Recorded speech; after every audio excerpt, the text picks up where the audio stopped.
Hi everyone, my name's Kim and this is my cozy little corner of the world, and we are going to paint something beautiful today. We're going to try anyway. We have a slightly new setup and I apologize we were late today because we had some technical issues, and I think they're sorted out now, hopefully. So we'll cross our fingers, but we're going to continue to build some depth into our Halloween cookie painting. So again, this is based on real life cookies that I actually baked and decorated after taking a real online cookie course to improve my decorating skills, which actually went really well, and it really helped. So I'm excited to see what that can do in the future for me for other projects, but for right now I'm excited for this one. So I'm going to work on my pumpkins today, and I started just a little bit right before the stream began just to see if I could get my colors correct. And so what I'm doing is we have this nice warm base over pretty much the whole piece. Hi Cupie, I'm so sorry I'm late.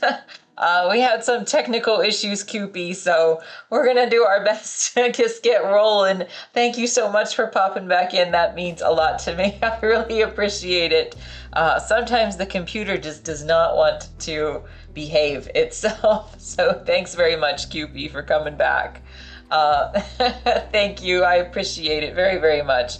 We're going to just build up some depth in our pumpkins today, and I mixed some color up. We have a slightly different camera angle. I'm not sure how well this is going to work. We're trying to fit a little bit more of the image in without the camera being like completely covering my screen. So hopefully, or maybe I just need to paint squares in the future to make this whole thing work.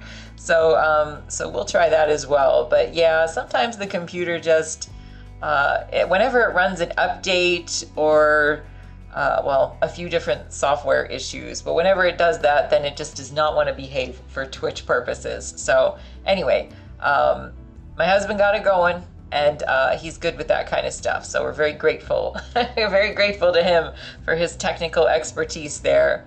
But it happens. Technology is always messing up. I know. They try to make it difficult for us, right? I don't know if all of this is supposed to make it easier, but it generally doesn't. It makes it more difficult. So anyway, it's all right. We're here. We're functioning. It's okay. And we're just going to paint pumpkins because it's going to be that kind of day. We're just going to paint pumpkins and maybe some kitty cats, especially printers. Yeah, I agree. I had a printer that I just print like I have a really nice printer, Cupie, that, you know, I do like my prints on. And then I have another printer that I do for, you know, like mailing labels and, you know, the letters that I put into my print club and such. And it just stopped working like 2 weeks ago. And then what I found was that it was just that they had simply discontinued support for the printer, and I had to go find some compatible software, even though and printer wasn't that old, it was only like a year old, but I had to find some different compatible software for it that would allow it to work again. So yeah, tech stuff always gets a little bit out of my realm. They're always out to get you. Yeah, I don't know why they would do that. So that was pretty annoying anyway.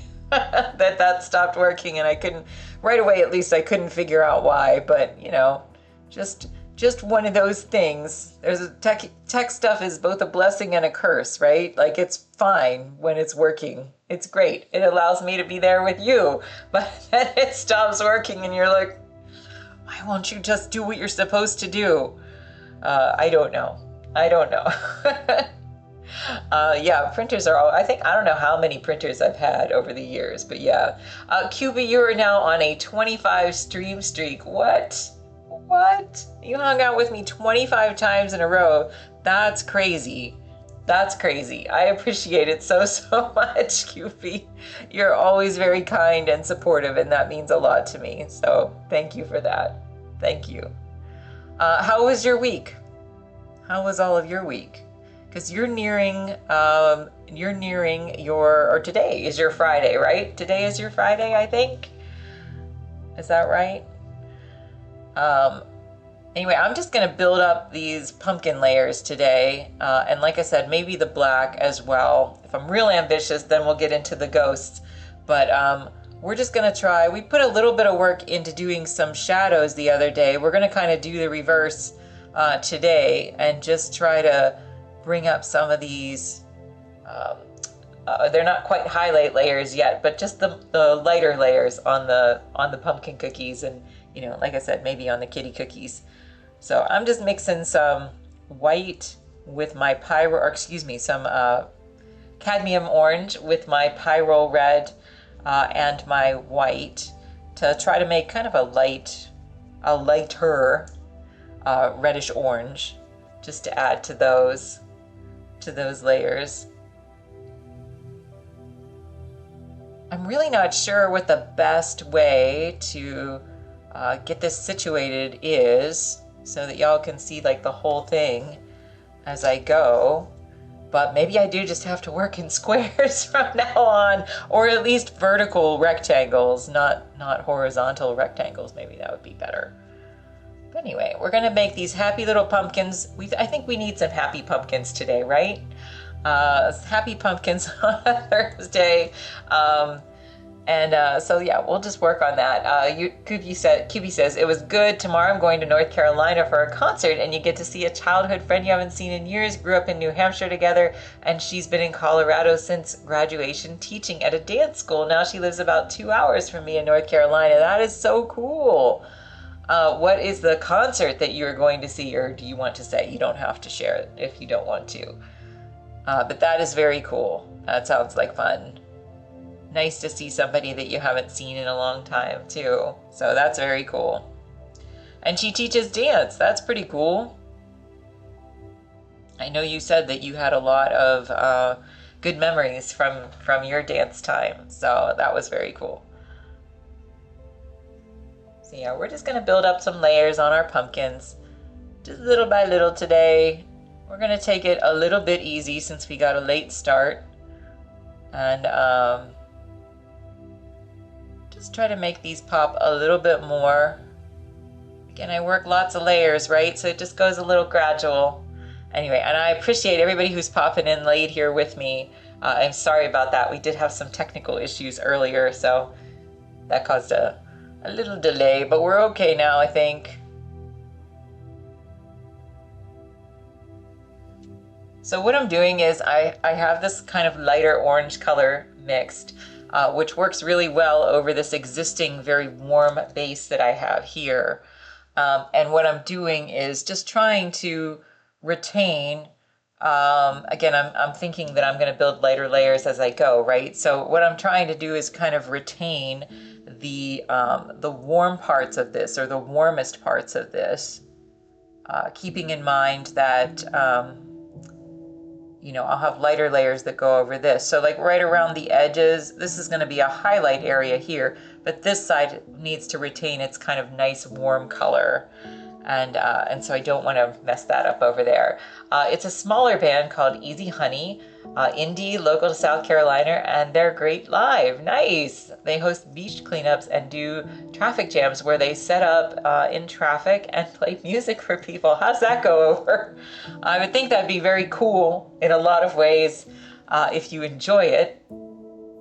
And then I would think that would also draw a little bit of raised eyebrows from people who maybe don't. I don't know how that works. I actually enjoy, what is it? There's someone on Instagram that I've seen his videos. I think his name is Julian Cohen. I might have that wrong. But he kind of does those impromptu big music presentations in public areas, and they're always really fun to watch. People love it, hate the traffic in beach towns are crazy. Is it really? I don't really know. I guess I don't really have much experience with that. Like, it's always crazy in a beach town? So you're saying it's like a relief for everybody to just be like, okay, the traffic here is always bad. At least there's a concert this time.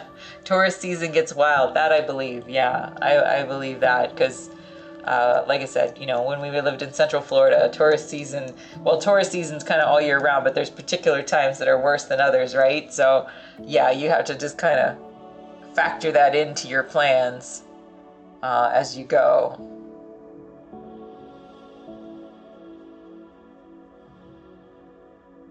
Is that something that you guys like? Do you do that? Do you avoid like the beach or other, touristy places or even stores and stuff during like high season? Is this high season now? I don't really know for North or for South Carolina. Or I guess you're going to North Carolina, right? But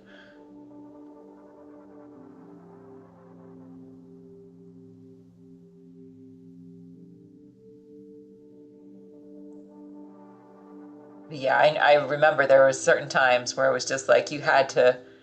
You know what was a weird thing that always caused humongous traffic issues for us was in Florida. They had when we would go to the baseball games. So we always loved traveling, around at least the center part of the state to go to all the spring training games. But when we would go during the Strawberry Festival, which took place around the same time, man, you just had to like factor in that it was going to take you like an extra hour or two to get through that. I don't know. Gibby says, I mean, in a way, yes, I don't tolerate heat well, so I'm usually on the beach at odd hours. We will for sure avoid certain spots, but sometimes there's not much you can do. Yeah, I understand that. Yeah, there's something, I mean, you still got to go to the grocery store, right? Even if everybody else is going to be there. So I do understand that. But yeah, like I don't know why, the Strawberry Festival was like such a big thing, and there was not enough lanes to handle all the traffic. And there wasn't a way. That's one thing in Florida. There's not really like if you're trying to go somewhere along the I-4 corridor, which is right down the center of the state. There's not really like a good alternate path. It's kind of like that or nothing, because by the time you weave through like a bunch of back roads, you might as well have sat in the traffic on I-4. So. Bike weeks get insane.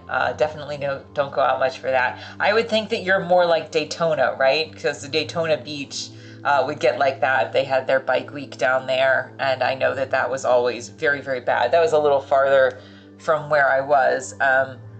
Sometimes I would travel over in that way. I had a job. I briefly had a job when I was younger out of school that was designing like furniture showrooms. And so I would drive, I don't think I mentioned that one actually. I left that off my list the other day. But I would drive across the state like 2 hours to design, just to set up like the displays and stuff in one of the furniture showrooms. And so that was over near Daytona. And that was about the closest that I got on a regular basis. But on bike weeks, I know that it's supposed to be pretty intense. We'll just call it intense. So yeah, I understand that.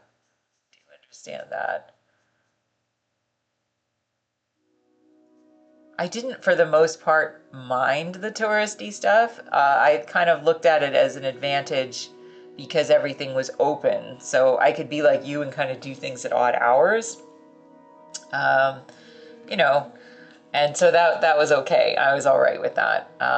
It's just occasionally it would start to be a little intense to have that many people around, and depending on what you were going to do. But, we just tried to avoid it.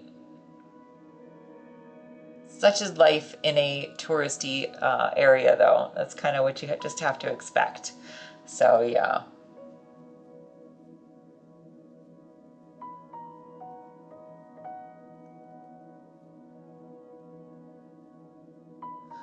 Definitely avoid the Walmart near college. Yeah, I understand. I understand that.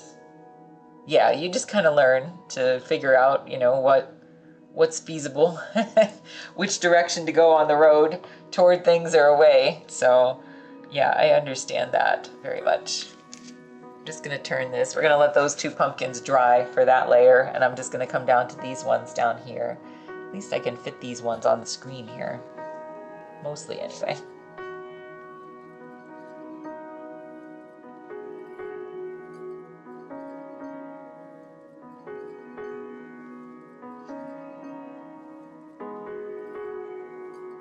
Yeah, we're just gonna do it a little lazy today, right? We kind of did it a little lazy the other day too, but we're gonna do it a little bit lazy today. We're just gonna try to bump up our pumpkins and our kitty cats, maybe our ghosts a little bit. Just adding, this is actually pretty bright color, but because I'm putting it on real thinly, because again, I work in lots of glazed layers, right?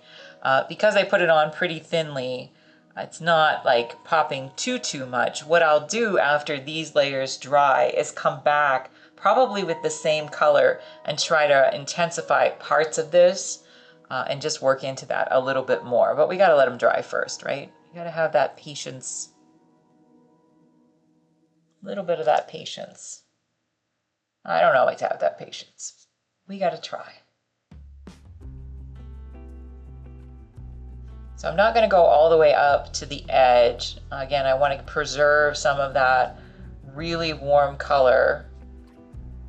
And again, you know, this is an early stage, right? Just an early stage of laying in these layers. So, QB, are you working on something? Or are you finishing up your actual workday? Are you working on something while I'm working on something?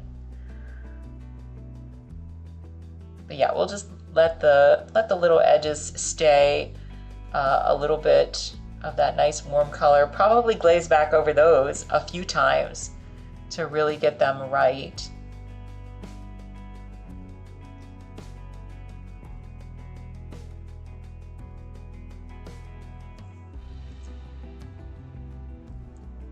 Just gonna scoot this because I got a little bit of a glare coming in on me there. So we'll just scoot this right this way.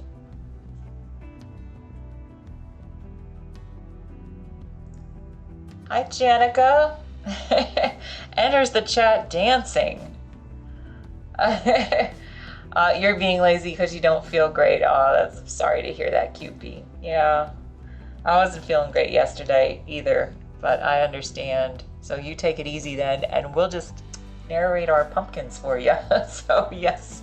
Janica, so nice to see you. I got a chance to go and look at the images that you had in that Google folder, Janica. You do really nice work.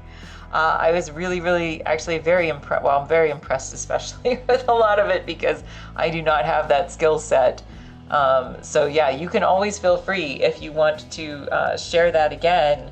But or if you want to talk about your process, because I did want to ask you, you know, when you're working, because some of your stuff was digital and some of your stuff was traditional. And so, yeah, no, of course. And so I wanted to ask you, like, when you did some of your digital projects, do they start for you as like a traditional anything, as a sketch or anything, or do you just launch right into it with some kind of reference or something? So yeah, I'm sorry, QP. That stinks. We'll try to cheer you up today because that's that's what we got to do, right? So we'll try to keep it upbeat. Maybe Janica will also narrate her process for you because again, I know that she was talking a little bit about it last week, but yeah, I'm very curious. Like I really enjoyed the chess pieces, the chessboard, that was pretty cool. And the different lamps, I thought that was actually really neat. And then your traditional pieces, your I think it was watercolor. Was it watercolor that you were doing? So yeah, just curious how you integrate all of them together, or if you do.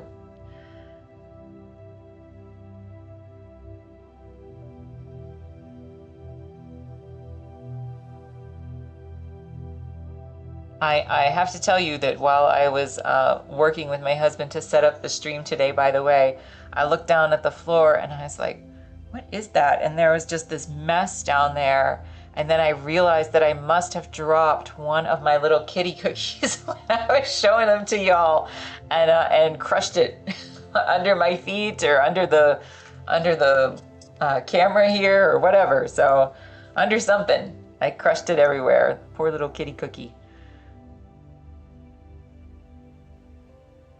Yeah, I have more, but it was really sad to lose one because, you know, I don't know when it happened. When I lifted up the tray, you know, because my tray is still sitting here. with all the cookies. It must have been when I lifted it up one time. I must have dropped one. So, Achromatic Kitten, hi. Yeah, lurking. No worries. Thank you for popping in, Achromatic Kitten. I appreciate it very, very much.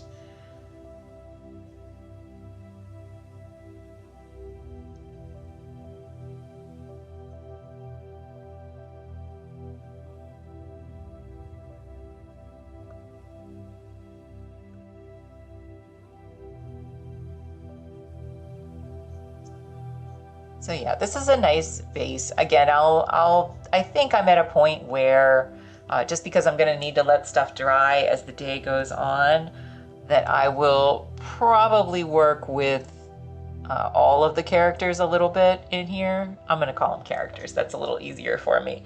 But all of the little cookies. So we probably will actually do a little bit on the ghost, a little bit on the kitties, and a little bit on the pumpkins, obviously.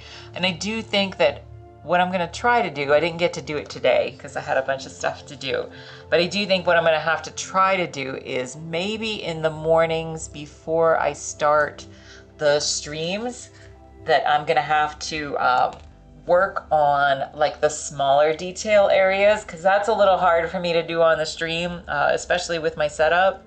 So we'll just maybe have to do that. I did want to try to avoid doing as much off stream on this piece as I could as I go, but I do think that ultimately that will make the piece better. If I can lean in there and really, really get up close.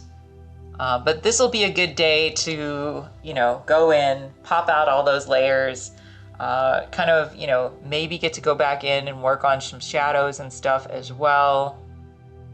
And then hopefully, I'll call it cleanup work or detail work, whatever you want to call it. But on my off Twitch time, so. But I have to tell you though that, I love the potential of this. I've loved my cookie classes. I took a few more lessons in my cookie classes, and I really feel like I've learned a lot. And now I'm starting to kind of unlock in my mind the potential of what this is. Which might sound really silly because you're like, what the heck is she talking about? It's just like painting cookies, right? But in my mind, I always say, you make me want to try a class, you totally should. If you ever want to, the lady's name is, it's Mick, M-I-K, I think, Nuzzi, N-U-Z-Z-I. And so she's really, really good. And I think she's on Instagram and TikTok as well, like Mick and Cookies, something like that. But the class wasn't very expensive. The first one wasn't very expensive. And it's just a nice like skill set to have. So I really enjoyed it. I need, practice with it. But what I think is that, for me, I've said that I always need a reference to work from. I can't just like Phil is amazing. He can just create things from his imagination and paint them straight onto his screen that he's working on. And a lot of people are like that. So you can see it's a painting because of the canvas edges, but I'm still concerned they're going to fall. Thanks, Jenica. I promise they'll be okay. I think I missed a comment from you earlier. But yeah, some people can do that. And Jenica, just go back to your other comment here. The 3D, this is for Janica's work, the 3D work were exercises trying to learn how to work with Blender. I had stock image references for the pieces, and then I did my own textures and backgrounds while minimizing the number of vertices. The 3D actually had camera animation or rigging. The lamp had a small animation trying to escape and falling off. I didn't include those renders in the folder. Okay. The traditional work was experiments trying to come back to your roots, and after seeing a lot of more videos of experienced people. That's really interesting. So your roots are in, or was it watercolor? I wasn't 100% sure. And QP says, every time Blender is mentioned, I think of videos of beginners doing things that advanced users can't even comprehend. That's funny. Yeah, that's like, it's like a little beyond me. It's a little beyond me. I have a great appreciation for it, but it is a little bit beyond me. Um, anyway, I was saying that, and that actually made me think of another thought as well. They break the laws of Blender, and it's so funny. Is that right? Um, I was saying that, I always need a reference. And so for me, having the ability to make a real life reference with my cookies for the things that I have in my imagination, that is really, useful for me. And so now I'm starting to realize the potential of that, of things that, if I can master those decorating skills, what that kind of unlocks for me. But back to the digital stuff, I think it's really interesting because it's stuff that I don't know, but I enjoy seeing what other people can do. And, I enjoy seeing your skill set and your process as well, like I said, for like Phil. So Phil comes in here and he is an amazing digital artist. Well, he's a traditional artist as well, like Janica, so he balances both. And so I enjoy watching them. Does that mean that I am gonna do it? Probably not. I like Janica, she's explaining her process here. Your background and your academic background is traditional art. You moved to digital work, digital because of work, and now you're going laterally to engineering, but I want to keep doing art for fun. Yeah, I've done a lot of more interesting work in these last few years while studying engineering, and then when I was working professionally. Is that right? That's very cool. Yeah, I like when I looked at your work, Janica, like my brain started going like, how does she do that, right? Like, how do you do that? And I'm really interested to learn, but that doesn't mean like that I'm gonna do it. I just am interested to learn how you do it. And I think that kind of we're like that in the arts, right? That we all kind of like, not all of us really, but a lot of us, we just enjoy seeing each other's work and enjoy seeing each other's process and learning about it. But it doesn't mean that we're all like moving in that direction necessarily. So I really like, like when I looked at your lamp pieces, because there was a few different versions of it, I really liked seeing that. And QB says, oh, another cool thing, Ford is doing a campaign for their new car using artists who are creating the name of the car in their medium. So far, there's a baker, 2 painters, nail artists, and another I can't remember. Is that right? Anyways, I commented on one because it's so awesome in the age of terrible AI ads. And they replied to your comment. That's really neat. That's really neat. Yeah, anything that's non-AI in my mind is good, I guess. Again, not knocking people for using it in various ways. I get it, but I do think, I saw something the other day about I'll just generalize it just as a frustration and a limitation on AI being proposed, so that you can tell what's real and what's not real, right? I think that's important, but very cool, very cool, QP. That somebody responded, and Janica says exactly. That's what I think. I enjoy seeing process just in general. So that's when I make those comments and say, that I like to think of Twitch as us being, all a bunch of artists, all in our individual. I think the best way to say it is I like to think of us all as, artists in our individual art spaces, making art, whether you're watching it or you're doing it on a channel here. And then, people who just enjoy seeing the process, basically being able to wander through the building where all of our where all of our studios are connected to each other, so that you can flip back and forth and see everybody making art, in real time. I just think that's really interesting. So collabs with real artists, and they were all tagged. It's super cool, and I own a Ford, so it's extra cool. 2006 Ford Escape, 80,000 miles. You've had it since you were 16, is that right?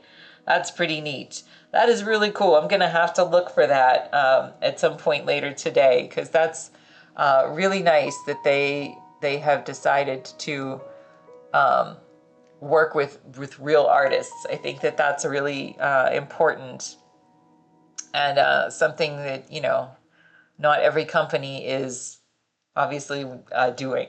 So that is very, very cool. Very, very cool.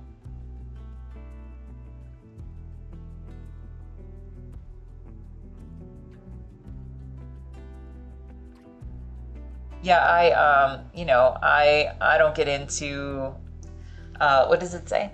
A great car you only had to deal with normal age and rust things. Is that right? Are you being paid by Ford? Because that's a pretty high endorsement. But that's very, very cool. Very, very cool, QP. I saw a post, I'll just say. I saw a post by an artist the other day. And I need to be careful about staying on social media too long. I need to put it out there, whatever I'm doing, and then get fairly quickly off of it again, because I saw a post and it was saying that artists share too much nowadays. And he was an artist.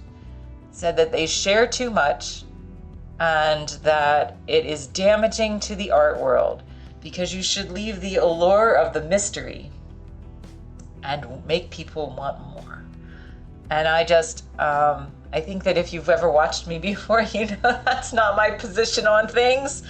And I was very surprised to see that. And everybody has their own rationales, I suppose. But I like the idea, isn't it? I think so. I like the idea, again, as I just described, where we are, as a Twitch community, right? We are a bunch of different studios of artists hanging out in our own respective studios, but in one metaphorical building. And y'all can pop in and out and see us on all of these different channels on here, spend a little bit of time, watch us paint. And I don't think that that ruins the art world in any way. I think if anything, it makes art very accessible to people. And that is what I believe, that art should be accessible to people. And so I mentioned the other day, you know, the artist Keith Haring, and I was reading just a little bit more about him and his approach. And if you don't know, he was an artist in the 80s, and you can go look up his work, but it's very, you know, kind of cartoonish and whimsical, but it always had like a social message within his stuff. A virtual office building called Twitch, right? And that's really what it is. And so, you know, he very much was of the mindset that art should be accessible for people. And I was reading, he had actually started, or he had opened a building somewhere toward the late 80s where people could come in and they could buy some of his work on t-shirts or, you know, as little paraphernalia or whatever. And then he got a lot of flack from the art world, because they thought that that was wrong, to make it accessible to the normies, the normal people. And I, you know, but he got a lot of support from other artists like Andy Warhol. And so, you know, I just think it's interesting. There's different philosophies on things, but definitely I don't believe in making, I think that art doesn't have to have kind of a weird mystery to it. I do want it to be, I do believe that it should just be accessible to everyone. I don't think that that means that they're, I don't see the drawback of that. I don't see the drawback of making art accessible to people. So I said last week, would Keith Haring be on Twitch? Yeah, I absolutely believe that he would, because that was his mission. That was his mission. He wanted to make art accessible. Yes, I did use Keith Haring stamps on your mail, Cupie. I did. There's such cute little pieces, little figures, I think with a heart, right? And yes, definitely a Keith Haring stamp, and one of my favorites that I've ever encountered as far as stamps go. Let's see, I missed your earlier comment that your grandpa has great eyes and got it in an auction. For your car, he got your car at an auction? That is really cool. It only had 35,000 miles on it. How about that? I know, right? The gatekeeping? Yeah, I don't like that either, QP. I just don't, you know, everybody's philosophy is different, right? So I guess you're entitled to your opinion on things, but I was surprised. It wasn't surprising to me to see it written, I suppose, because, you know, people write sensationalized things because they're trying to get attention. Maybe it's his real opinion, but they're trying to get attention for themselves on social media. I guess I was surprised to see how many people agreed with him. And again, just not my position on things. Dylan pointed it out to me because he got it in the mailbox, and I love them. Is that right? Aw.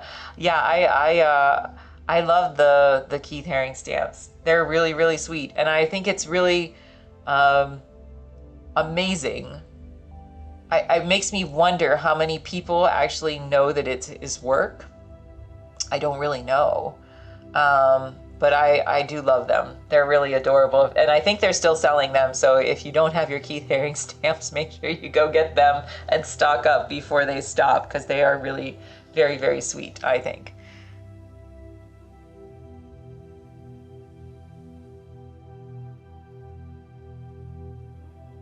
But yeah, just a different, you know, I don't really understand that whole, like, let's keep it a secret so that it'll have some allure to it. Come on. We want art to be in people's lives and hearts and homes. Like, make it make it part of that. You know, I'm not going to hold back from y'all. You can see my whole thought process. That doesn't mean you're in my head. So I think that people struggle with that, right? That protection of the things that they come up with. I totally get that. I do. But I don't see how it's harmful to let people in. I guess, yeah, just elitism. Or elitism. Yeah, I don't get it. Elitism. Am I saying that right? Elitism. Yes, but I agree.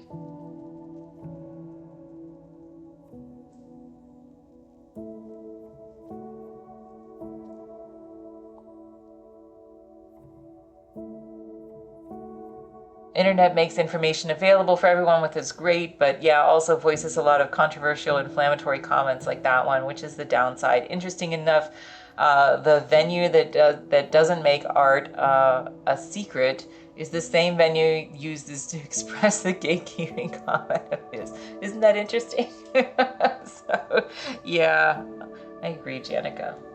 So anyway, I have to be careful to, I think that is a downside, you know, whenever I start to post to social media, and I just have to be real careful to not scroll too far, I think, you know, and so, because it's not someone that I even followed, right? It's just a suggested thing, but yeah, because I really want any limited time I spend on social media, I want to be positive for me, for my work, and for anybody I interact with. And I just don't like something that's controversial at all, even if I try to stay away from it, just popping up in my space. So.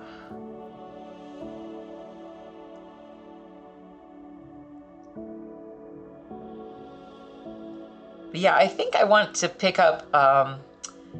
I was reading a little bit about Keith Haring. Again, I just find a lot of parallels between that and, like I said, what I think the potential for Twitch is. And I think I'd like to pick up a book of his writings, because he has a lot of journals. And I'm not sure what the best book might be for that, but I would be very interested to read more just about his position on things. He's not someone that I ever studied very much, but I always liked his work, and so I'd like to learn a little bit more about that. Art is for everyone and can be made by everyone, and I love that about art. Isn't that right?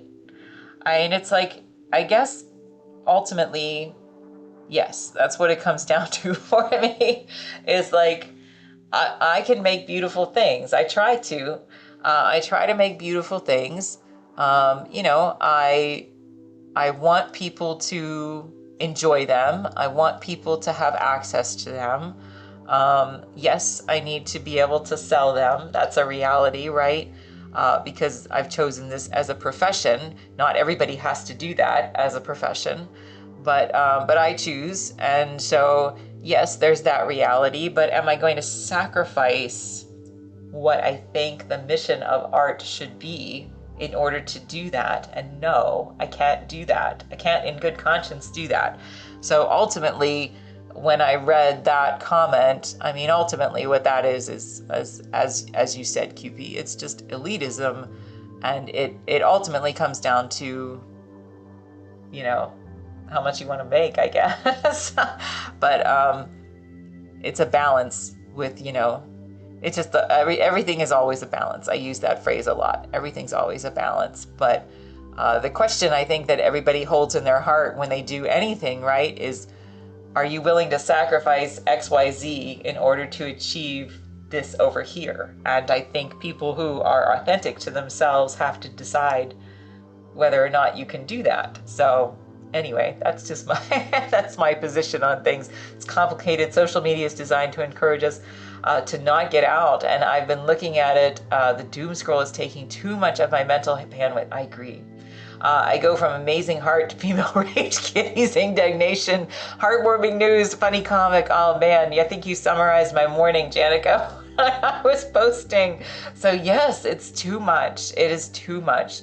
QB says, was glad to replace some of my scrolling with Twitch time and connection. Yeah, I feel like this is just more pleasant, much more grounded, much less stressful, and much more like conversational. Like I can share my thoughts on here with y'all. I hope I don't say anything inflammatory. That's never like a goal. But you know, I think for the most part, we just try to keep everything pretty positive, right? And you know, I think that doesn't mean that I can't have like discussion about things, because I do think it's worth pondering certain things, but like in a positive way, as opposed to like an angry way. So I guess that's what I'm trying to do. It's a lot less stimulating for your brain. Yeah, right? It is exactly what Janica just summed that up as. Like you go from this full range of emotions when you start scrolling through stuff. So yeah, I've just decided that if I'm gonna post, and it's good. Like I don't want to say I'm not gonna post, because I like reaching people. I like reaching new people on there who don't know what my work is, and maybe being a bright spot for them in their day. But for me, I just have to be careful to just taper how much doom scrolling I do, because it inevitably you start to you go back to it and you think, all right, I can do it this time, and then you like very quickly burn out, because you know, it's a very, very much a roller coaster. Janica has great thoughts, always hitting the nail on the head. I agree. Janica's a wise lady. So yeah, very brilliant in that way. So we appreciate Janica very much in here. Very, very much. But anyway, so for me, I'm just making the choice that I want art to be for everybody. That's what I think. I like Kim's stream because of that. It's quality time with intellectual stimulation, not dopamine, serotonin activation nonstop, which some streams produce. I appreciate that very, very much, Danica. And we appreciate you. So yeah. What did you say? You'd faint at my screen time? Very possibly. Very possibly, yeah. So I just, you know, I gotta limit my time on things, and I appreciate everybody's sentiments. I hope that this is a nice, peaceful place for y'all to come and just, you know, watch me make art, hear me ramble, or talk about, you know, other things in your art life or whatever. Just keep it positive, and just have it be an escape from doom scrolling, I guess. So yeah.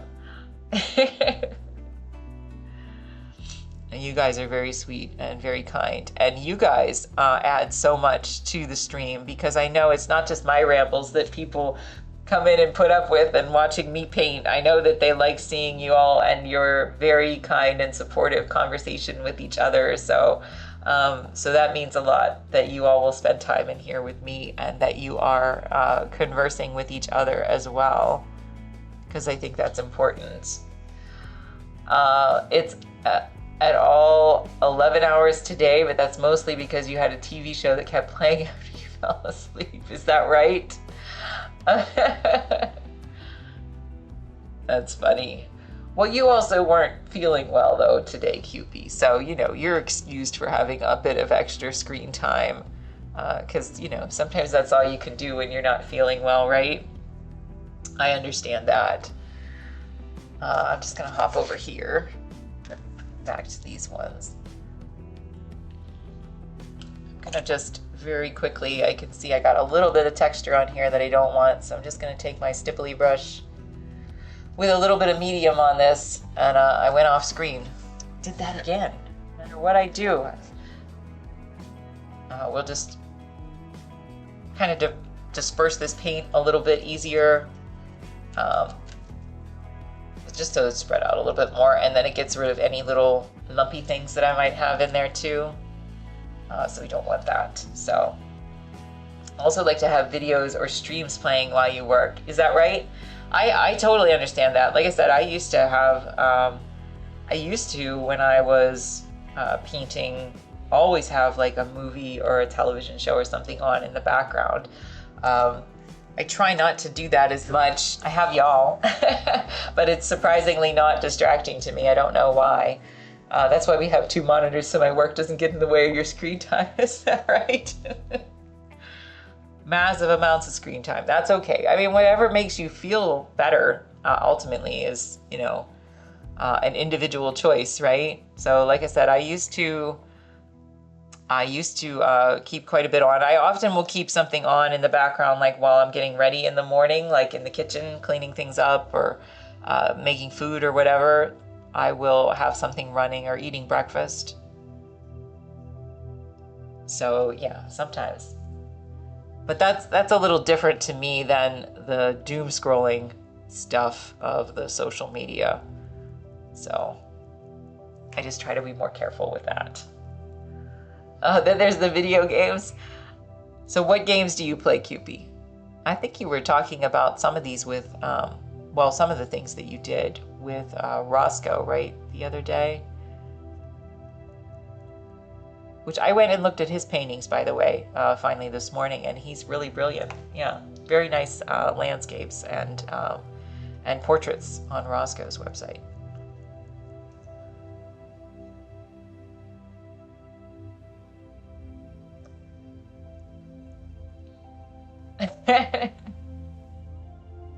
Janika's asking.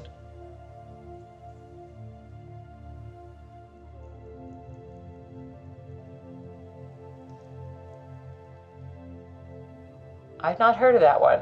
Claire Obscure? Most recently you've been playing Cult of the Lamb and always Fortnite because apparently you're a teenage boy. I didn't know.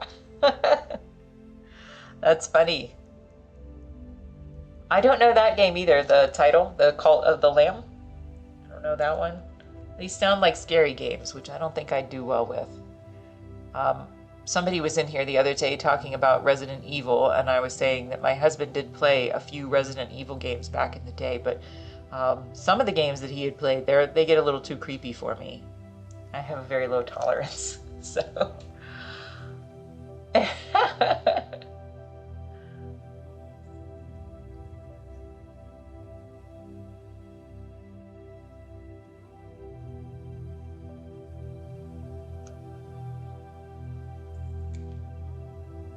Alright, we're doing pretty good here. This is just...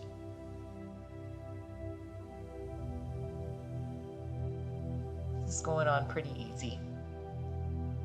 We'll just try to make them pop today.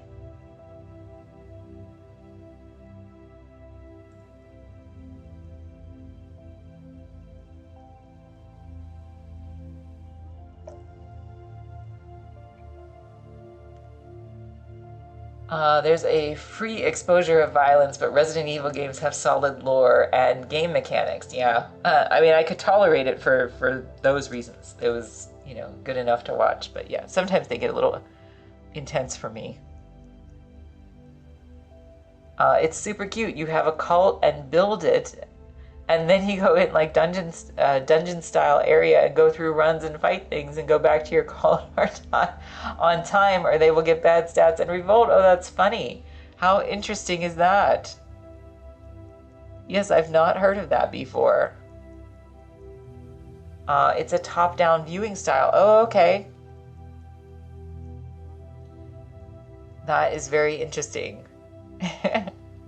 Very, very cute. Cute I can deal with. Cute stuff's okay.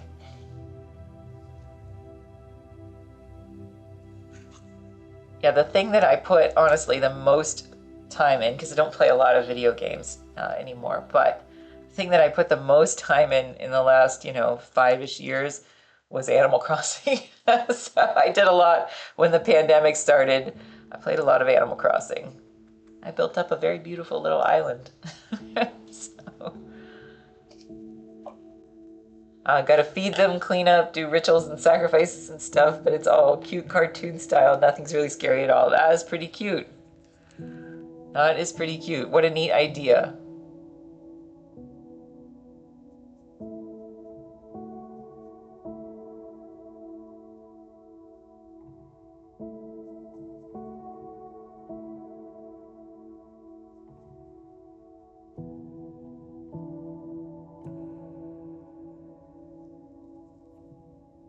Alright, so I got one more pumpkin to do the first layer on, and then we'll see how the other pumpkins are doing. If they're still wet, then I will start to do some of the kitty cats and the black stuff in here.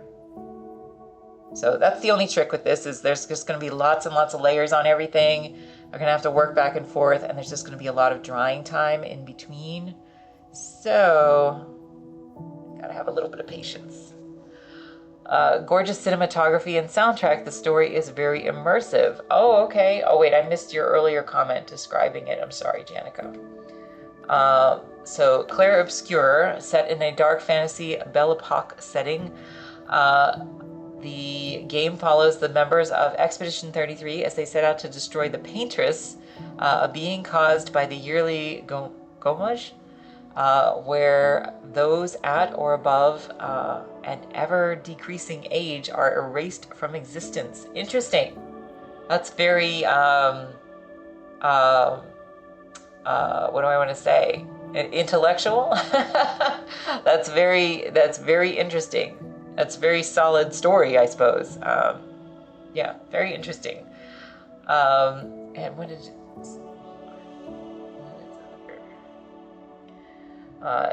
and Cupie says of hers, you're a little lamb guy and you can customize your followers. That's really cute. Janica says, gorgeous cinematography and soundtrack. The story is very immersive, very cool.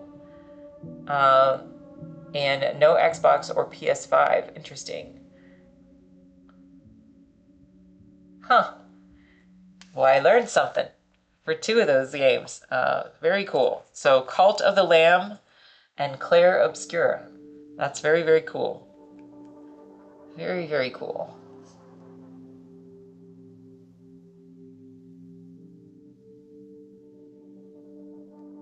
I used to really enjoy when my husband played some of the more...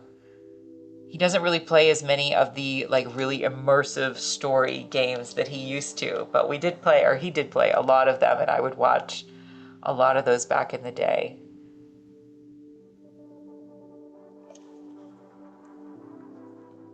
I very much enjoyed watching him. He played most of, up to a certain point anyway, most of the Final Fantasy games, and so I enjoyed always watching those, and the Kingdom Hearts games. I enjoyed those, of course, because I like Disney stuff. So, Spiritfarer is one of your favorites. It's very sad and beautiful and amazing. You cried very hard at the end. Oh my goodness. I remember For anybody who remembers like Final Fantasy, like when Final Fantasy VII came out back in the day, and one of the characters died like partway through, and I think I cried when I wasn't playing it. I just was watching him. And if you have a way to play co-op with Mr. Kim, I recommend. Oh, I missed it again. Sorry. I recommend Takes Two, Split Fiction, and A Way Out. Interesting. Interesting. Oh, and D. Sadie's in here. Hi, D. Sadie. It's so nice to see you. Thank you very much for popping in. How have you been? I like games, Janica says. I like games who defy a bit of certain concepts. There's a game called Senua's Saga where the main character has schizophrenia. That's interesting. So the development has binaural sound. What? That's crazy. To simulate the voices. That is really interesting. Sadie and Janica. Oh, that's very cute. Anyway, how are you doing? I'm glad. Yeah, I'm doing good. I'm painting pumpkins and kitties and other little cookies that I made. So, so what have you been working on this week, D. Sadie?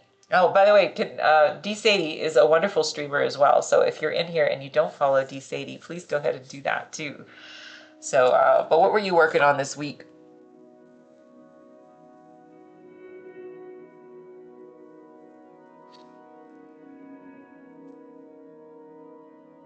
Yeah, we're just trying to get our pumpkins cleared up. You played this game and it's an interesting concept. I somehow managed to ignore the voices. Oh, is that right? The hints disappeared. Interesting. Oh, yeah, I dropped one of the cookies. Thanks very much. Thanks for bringing that up again, Janica. Yeah, I apparently lost one of my kitty cookies and crushed it under my feet. I don't know what day that happened. So somewhere down there in the oblivion, I'm gonna have to vacuum because I don't want to get ants later. So yeah, it's all right. It's all right. No worries, D. Sadie, on that.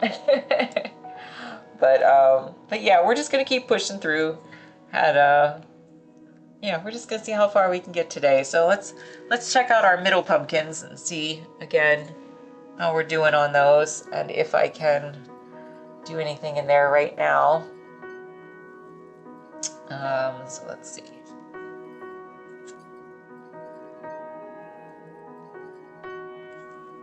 So yes, D. Sadie, we were talking about earlier how I like to think of all of us streamers on Twitch as being, all of us art streamers anyway. We all have our separate studios, but we're all in one big metaphorical building, right? And so I love the idea that people can just pop in and see us wherever we are, and spend a little bit of time with each of us and see us make our art and do whatever. So it's nice to think of it that way, as one big community. Just grew up in very noisy environments. I was always reading, learn to tune out extra noise. That's not, is that right? That's funny. That is funny. It's funny what you can tune out, actually. I grew up near the railroad tracks, and at a certain point, I stopped hearing the train, right? So, you know, whatever you're near, you just eventually just block it out, I guess, or whatever your environment is. All right, I'm just gonna mix a little bit more color up. We're gonna try to bring this up again. I do think this layer is dry.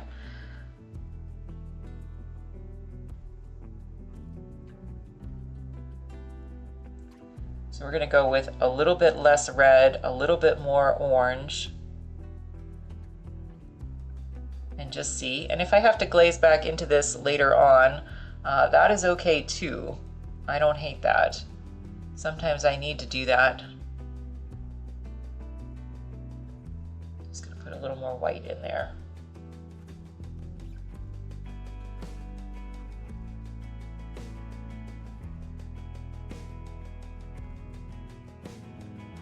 Just a tiny touch more red. There we go. So again, I'm going to try to get lots of layers on this so that it builds up that nice sense of form. And they'll just go on gradually. Much as I'd like to rush them, just got to bring them up a little bit at a time. There's a historical building in Montreal called, I'm not going to bother to pronounce that because I'm going to butcher it.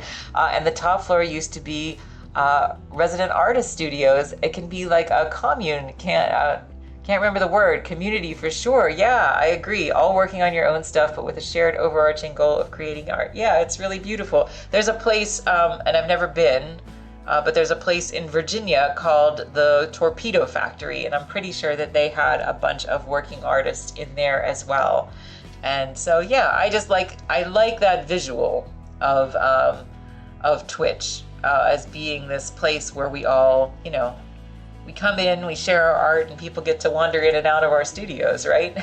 Bounce back and forth among all of us. So yeah, I think that that's really good. Because we were talking about Keith Haring, the artist from the 80s, and his goal of making art that was for everyone, that he really strongly believed that art was for everyone. And so I've said on here, do I believe Keith Haring would be on Twitch? I absolutely do. I absolutely believe he would be on Twitch if he were alive today.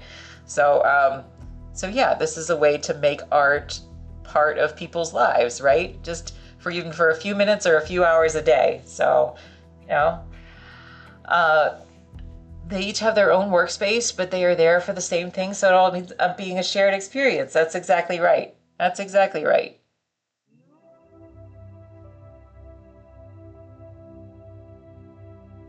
So yeah, I love that, however long people come in and spend time with me, that's cool. You can see what I'm working on. You can hop over to D-Sadie. You can head over to someone else and,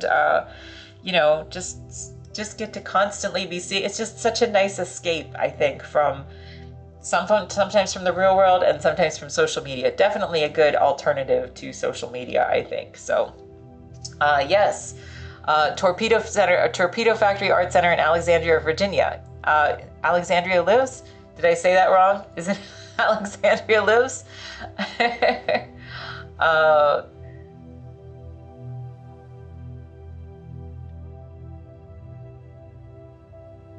Yeah, I think that's what it's called, right? Alexandria?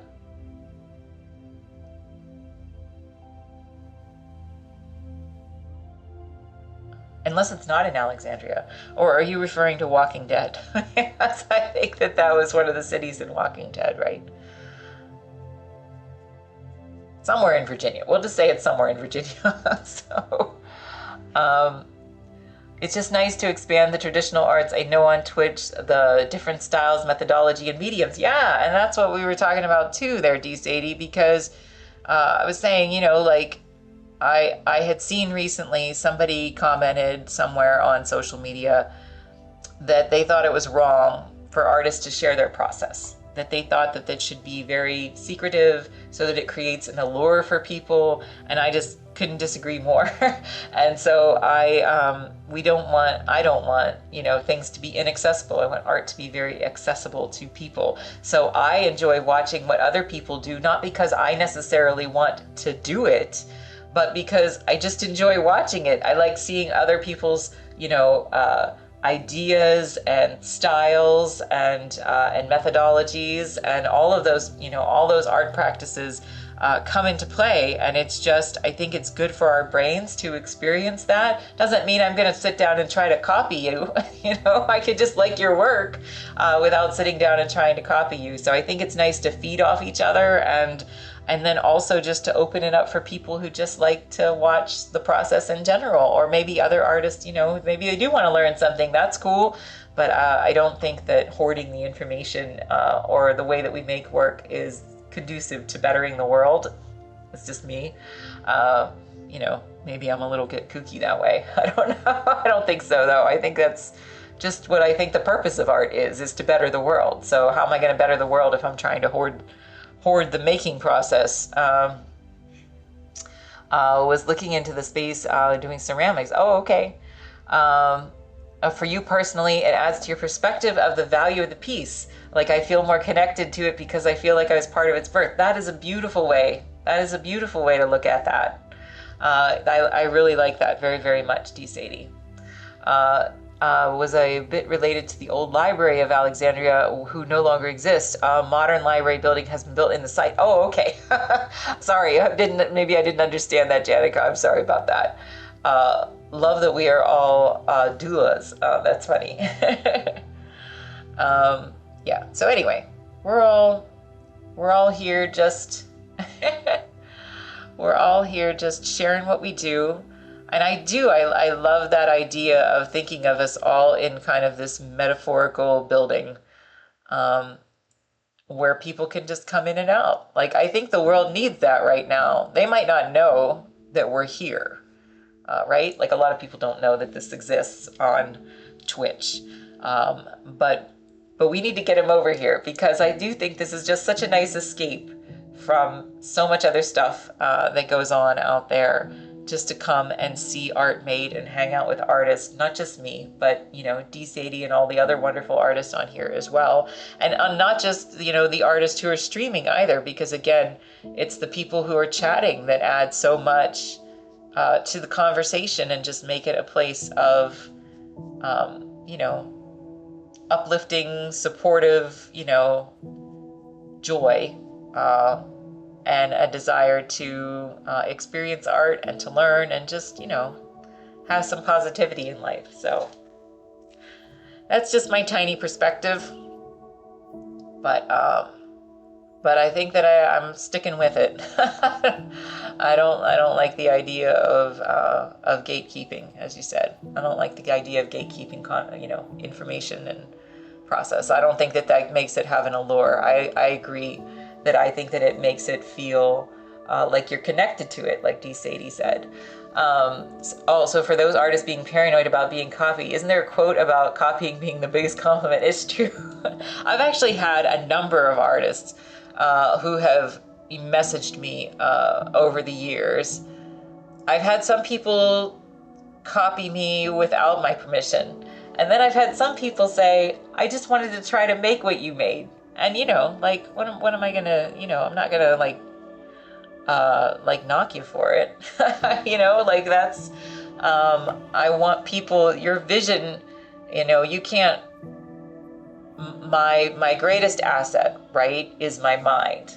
So what I create is from my imagination and my vision. I can't live my life afraid that somebody's gonna, like, copy my ice cream painting. I just can't. That's a terrible way to live my life. So I would choose to just put it out there for whoever else wants to see it in here, rather than worry so much that, like, for some reason I'm going to be copied. So yeah. Anyway, again, everybody's perspective is different, and everybody protects things in different ways, and I get it. But I just think generally I want people to feel that my art is accessible to them, that it can be part of their lives, whether you just come in and watch me paint for, you know, a few minutes or a few hours a week, or, you know, buy print or an original or whatever, but somehow I want to try to make my art part of people's lives, right? Because I think it's filled with joy, and I think it helps to keep our perspectives positive. So whatever ramifications, there will always be bad actors out there who will do things. And for me, I just can't live with you know, being constantly worried that I have to chase people down for something. It's just not me. But again, everybody's perspective is different. So all I can say is that I'm going to try to keep things very positive in here. And I do love the idea of just opening up my door to show you what I do, and hopefully you enjoy it. And then you can, you know, hop around and see all the other artists that are on Twitch that make wonderful art as well. So, you know.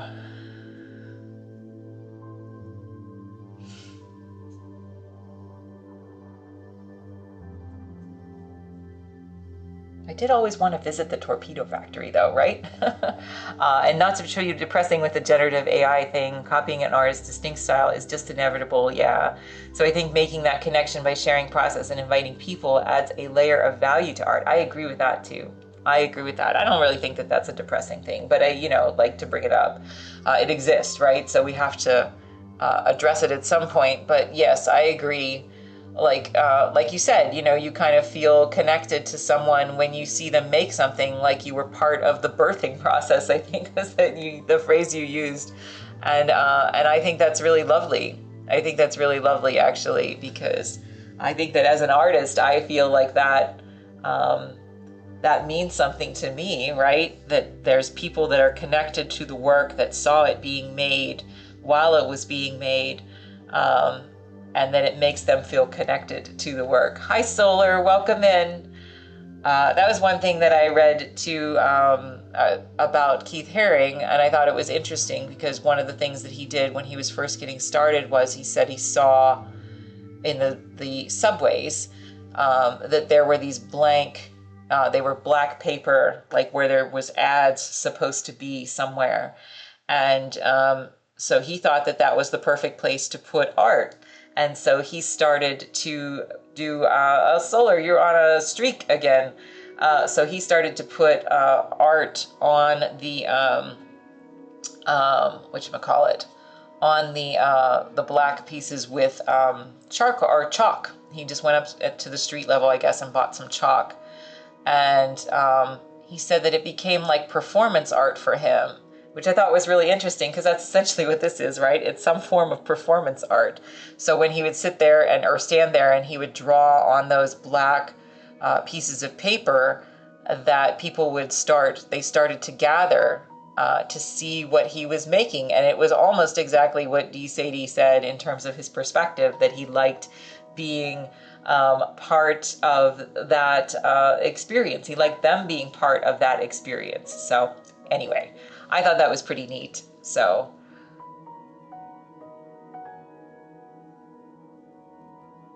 yeah. So yeah, everybody's part of the experience. Street twins. Everybody's part of the experience when they come in here and they watch me make art, or they hop over to your channel and watch you make art, D. Sadie. Yeah, I thought that was really neat. So I need to pick up some of Keith Haring's writings, I think.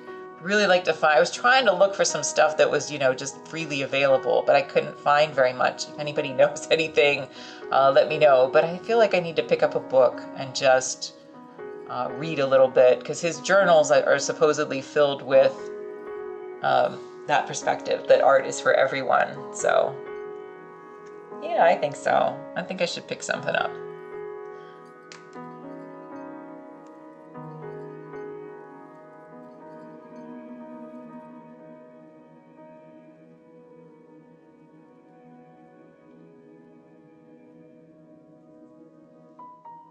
Sometimes when I'm painting, I'm going to confess something. Sometimes when I'm painting, because I get into it and I get focused, I try to like move my painting with my finger instead of my phone. Does that make sense? No, it does not. But I do anyway. So we're adding value to those cookies. That's right. By drooling on them. That's right. Everybody's contributing with their drool. Make them look shiny. I like that very much. I like that.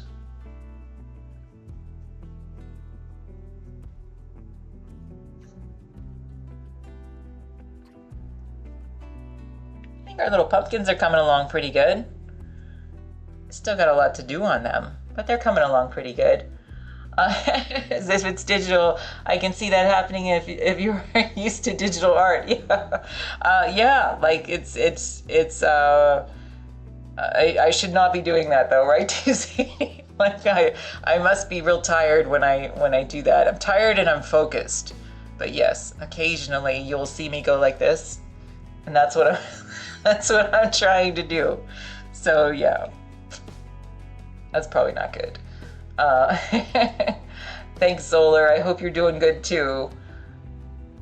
I appreciate you popping in to hang out with us today. It happens if you work on the iPad and then move to a sheet of paper, does it? That makes me feel a little bit better. Okay, and it's not just me.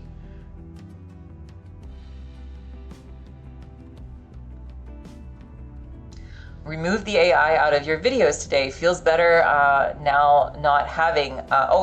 You mean from the ones on YouTube? Is that what you mean?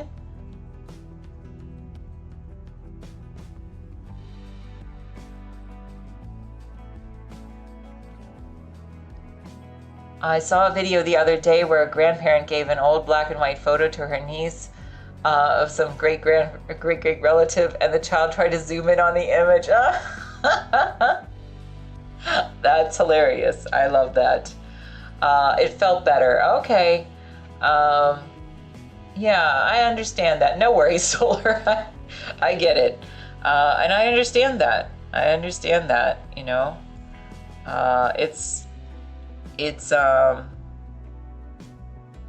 It's not always like an easy thing to decide what to do with stuff like that, but I do understand it. I do understand it.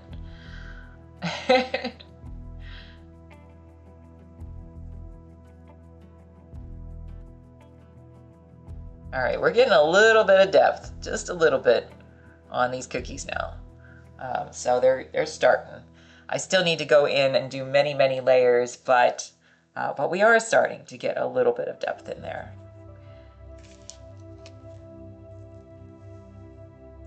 All right, let's hop back over to these ones.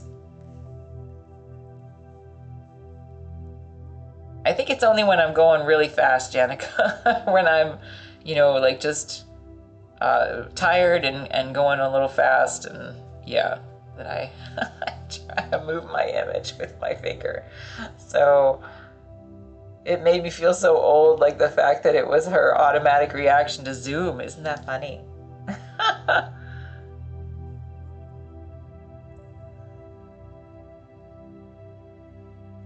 I told y'all that, you know, like I didn't, like I use an iPhone, right? But I didn't buy an iPhone. I kept my old one, which I think was like a Model 4 for like a decade.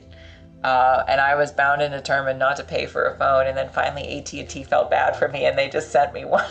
So, but when I would go to the grocery store, I remember that the people at the checkout would comment and say they'd never seen a phone as old as mine. So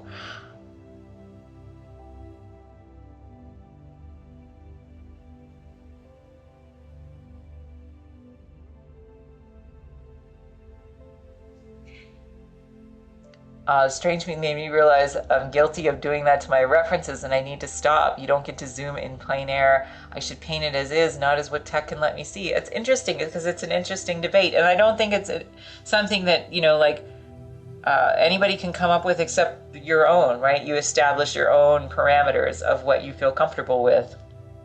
And I think that makes it okay.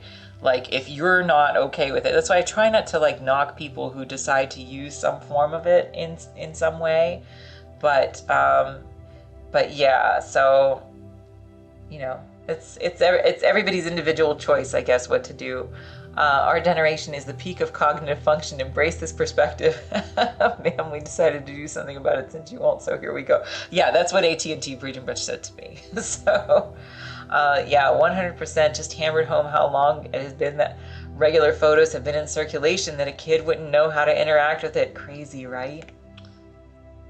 That's a little crazy.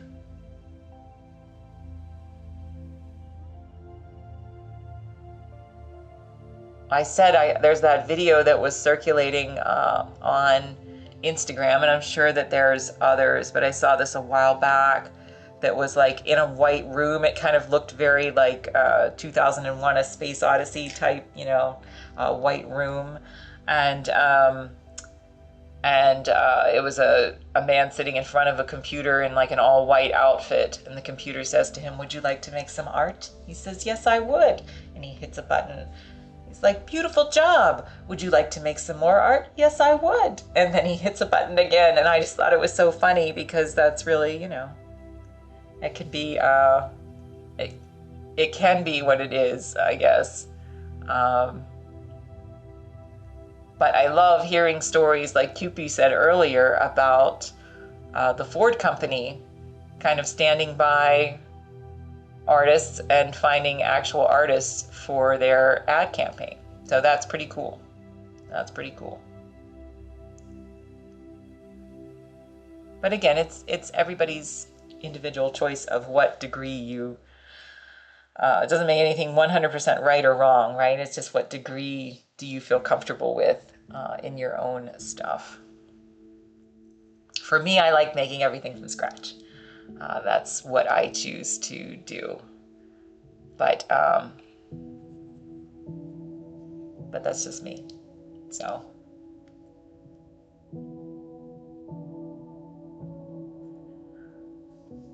Also a brilliant marketing campaign in itself when other companies and industries are being torn apart for using AI. Yeah, it's interesting, right? It's very interesting.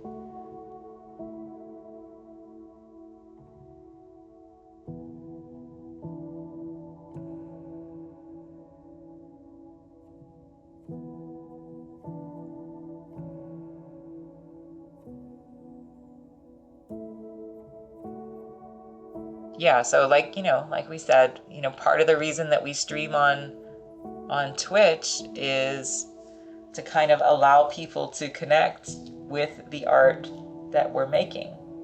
And so you can see, for whatever degree you choose to do it, that it is in some way human. I like my process to be pretty much 100% human, with the exception of, I do take my photos with my phone, right? So that is digital, I suppose. But I like my whole process to be human. I bake my cookies. I know this, and part of the reason why I bake my cookies, I made this kind of description to someone when they asked me about it before, is it's kind of like a portrait painter, right? Because like a portrait painter will often get to know his or her subjects before they paint the portrait, because they want to create some kind of connection between the artist and the person that they are painting. And so I kind of feel that way about my still life, that I want to connect with it. So I bake it from scratch and decorate every single one of these cookies because I want to know my subject very intimately before I paint it. And I feel like it makes it very different than if I was copying like a stock image. So at least for me, whether we like it or not, AI is here and it's not going anywhere. So it's a question of learning how to leverage it in a way that resonates with your own ethics and morals. Yeah, I agree. And I appreciate that you love that. So yeah, I want to know my subject. So, I want to make it. I can see that being very valuable when doing hyperrealism or portraiture. Yeah, I think so. I'm not a portrait artist, but when I worked at the magazine years ago, I interviewed a number of them, and that was a commonality between the high-end portrait artists. They almost always got to know their subjects before they did, a sitting with them to actually do the paintings. So, again, everybody's process is different. You can, as you say, like leverage different things in different ways. But I do think getting to know some level of your subject on a first-hand basis in some way, and that can be defined by you, doesn't have to be defined by anybody else, but however it is that you get to know your subject, rather than just copying it. And again, I guess that depends on the style of art you do, because, like I said, photorealists technically are supposed to be disconnected from their work, where it's like cold realism. And I just don't like to paint my stuff that way. I don't like cold realism myself. I enjoy seeing art by other photorealists. I just don't consider that to be really what I am. So I may or may not be addicted to Portrait Artist of the Year. Is that right? That's funny. Was reading in a slideshow in social media with an excerpt example. I made a robot to rob banks. It's done, and now it's inevitable. It goes on, robot banks, and there's nothing we can do about it. Let's legislate AI use. That's funny. It's interesting to see all the different artist processes, those who chat with the sitter versus those who don't. That's interesting, yeah. Those who paint from life or from a picture they took of the sitter. Yeah, actually, very, very true. Even though they're right there, and those who are connected with the sitter versus those who didn't. Yeah, interesting. And Freakmeister's in here. Before I paint someone's pet, I always tell them one photo and one story of their animal is worth more than a dozen photos. I want to paint Teddy, not brown dog. I love that. And anybody, thank you so much for your first time chat, Freakmeister. He is an amazing, amazing animal artist. So please, if you are in here and you don't follow Freakmeister, I looked at his channel and Phil recommended him. And Freakmeister, you are brilliant. So brilliant animal artist. And so I'm going to agree with him that I love that story that he asks about someone's pet. So yeah, of course, no worries. Yeah, it's all true. I mean, that's it in a nutshell. They're putting out no legislation or proper guardrails. Like it won't backfire at some point. I did see something. About the SAG. I think that the actors are trying for some kind of legislation about some kind of AI use. I didn't really see that much of it. So again, but it's, it's everybody has to decide how comfortable they are with certain things. But as far as like the portrait conversation we were just having, I love that about Freakmeister with his animal portraits. I think that's really beautiful. Really, really beautiful.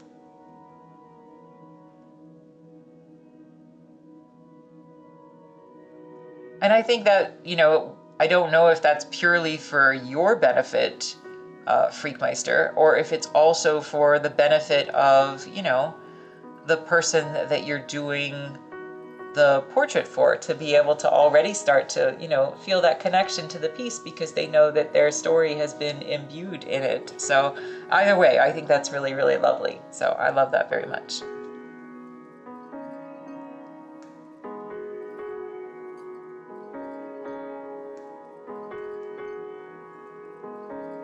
So yeah, like I said, I'm not someone, as much as I admire artists who can paint from their imagination, and I can create from my imagination, but I can't paint from my imagination. That's why I have to build my cookie sculptures or take my own, ice cream photos or whatever it is that I'm doing. So, I've just decided that I can't, beat myself up too bad for not being able to paint without a reference. But I do want to have a reference that I feel a connection to. So that's why that's part of the reason why I like to work from my own photos. But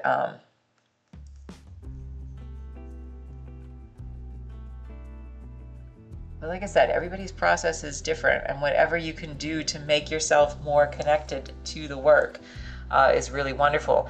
You think it's both, especially if someone lost a pet, they can chat about them in a safe space on stream and watch the painting come to life. I feel lucky in that regard. I think that's really, really beautiful. And that goes back to actually what Dee Sadie was saying earlier, that when you come onto Twitch and you hang out, in an artist studio and you watch a painting being made, that you can feel like it's kind of, that you're part of the birthing process. And so I really loved that it creates some connection between the viewer and the painting. And so specifically, or maybe especially, if you're doing that for a commission for someone, that they can come in and watch it be made, I think that just creates a beautiful connection. Absolutely. Aphantasia, I learned that's what I am a few years ago. Was mind-blown to realize that not everybody was like that. I thought the whole picture in Apple was just a saying. So I don't know what that term is. I'm sorry, Dee Sadie. I thought the whole picture in Apple was fascinating. I think you're gonna have to explain it to me. Sorry. Maybe I should get that, but I'm not quite understanding.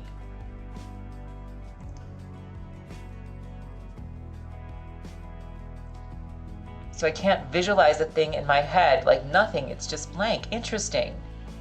Ask them to paint an apple and they see a blank screen. Oh, that's interesting. No, I wouldn't say I'm like that. Because when I So especially like with my cookie pieces, I keep a sketchbook, right? I keep a sketchbook and I have visions that come in my head. I can see the whole finished thing. I just can't draw it. Not to this degree. So like I see the vision in my head, and then I need to make something that looks real that I can come in and replicate. So painting without a reference is problematic in that case. Yes, I would assume. Sounds so vivid. That's really interesting. Yeah, I've not heard that term before. So that's very, very interesting. I much prefer working, you're so jealous, it sounds so vivid, that's funny. I much prefer working from my own photos when I can. I really wanted to paint a cheetah, so I had to track one down at a safari park to get a photo of one because I still wanted to know more about the specific cheetah rather than just some cheetah. Also, these cookies are looking delicious. Thanks very much, Freakmeister. I really, really appreciate it. We're gonna aim for something that looks like this one. So this is one of my other cookie pieces that I have, and so it's a flat acrylic painting, but we're going to try to aim for this degree of realism with this. We just are a little bit behind on this one right now. So, but I love that you go and try to get your own pictures. And I realize that when you do commissions, that's not always possible, right? Especially for pet portraits, you kind of got to go. Thanks very much, D. Sadie. I appreciate that. Especially, pet portraits, there's people out of state or wherever, just not nearby you. And so you can't always go and get your reference photo, which is why I love that you add the story to that as well. But yeah, working from your own photos, I mean, that's why, like when I did this reference photo, I wanted to get it done in bright sunlight, right? Because I wanted to have really, really harsh shadows. I wanted everything to be in its place exactly as it is so that, it looks like this little kitty's looking at this little ghost and this little ghost is looking at this little kitty up here, so all these things are connected. So in my mind, I want to be able to control the whole situation. In reality, if you're doing commissions, that's not always possible. Sometimes I would do commissions specifically like the recipe card commissions that I would do for people, which if you haven't seen those, I have them sitting over there, but I would do like a very realistic recipe card replica in paint as a trompe-l'oeil piece. And I did not want, as much as people offered it, I did not want them sending me their original, very treasured family recipe cards. So I was like, just scan it in as best you can, and I will try to work from that, and I will send you some photos if I can do that, because I was so afraid that I was going to ruin anything that they would send to me. So, so not always possible to work from the stuff, from real life or from, your exact things that you need, but we do our best to muddle along and try to do that as at least a preference. Excellent point by having the lighting and composition just right in that way. Yeah, I would say I used stock imagery less than 5 times in my whole excursion into painting. And most of those were concentrated in the first month, which was like 12 years ago. So I try really hard to not get that. And then I told the story of doing one ice cream painting. So I show, my ice cream paintings like these. And so I did one ice cream painting a number of years ago that was a commission for someone, and they wanted it to be a soft serve, and it was the middle of winter, right? So I didn't have a lot of options. I had some images that I'd taken from a previous cone, and then I just added one stock imagery as an option in there, and that was what they chose. So I merged that with my own cone and did it that way. But then I found out years later, I saw another artist who had used the same stock imagery, even though I paid for the license, right? I paid like $160 for the license. It was just disappointing to see that somebody else had created the same thing. So that was a number of years ago, and that was the last time I ever used stock imagery. A lot of the photos I work from are not the greatest quality. It's hard with pet photos, right? Yeah. But where the story comes in to help you connect with the animal's soul, that to bring the painting together, I love that. I love that. That's very beautiful. And yeah,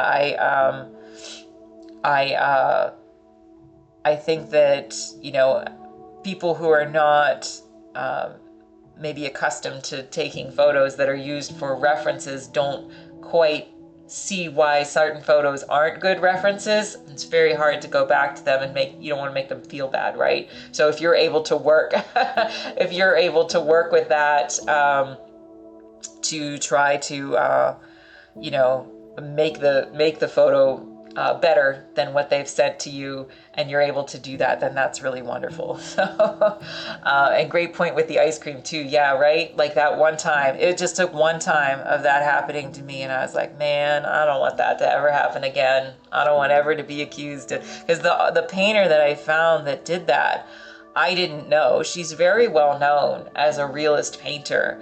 And I think all of her images are stock imagery, and I didn't know that. So anyway, she's much more known than I am, but yeah, it was disappointing to see. So I just don't want to go through that feeling again. I want everything to be authentically mine. And I always tell people, imagine your dog is graduating high school and they need a senior photo for your book your yearbook when taking photos. I love that.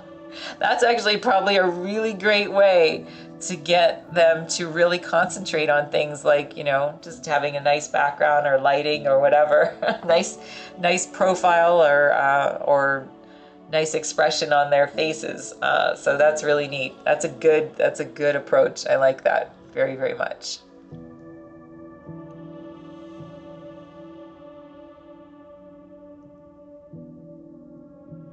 Yeah, so I guess those are the main reasons that I kind of have the process that I do. I don't want to be accused of um, copying the same stock imagery as somebody else.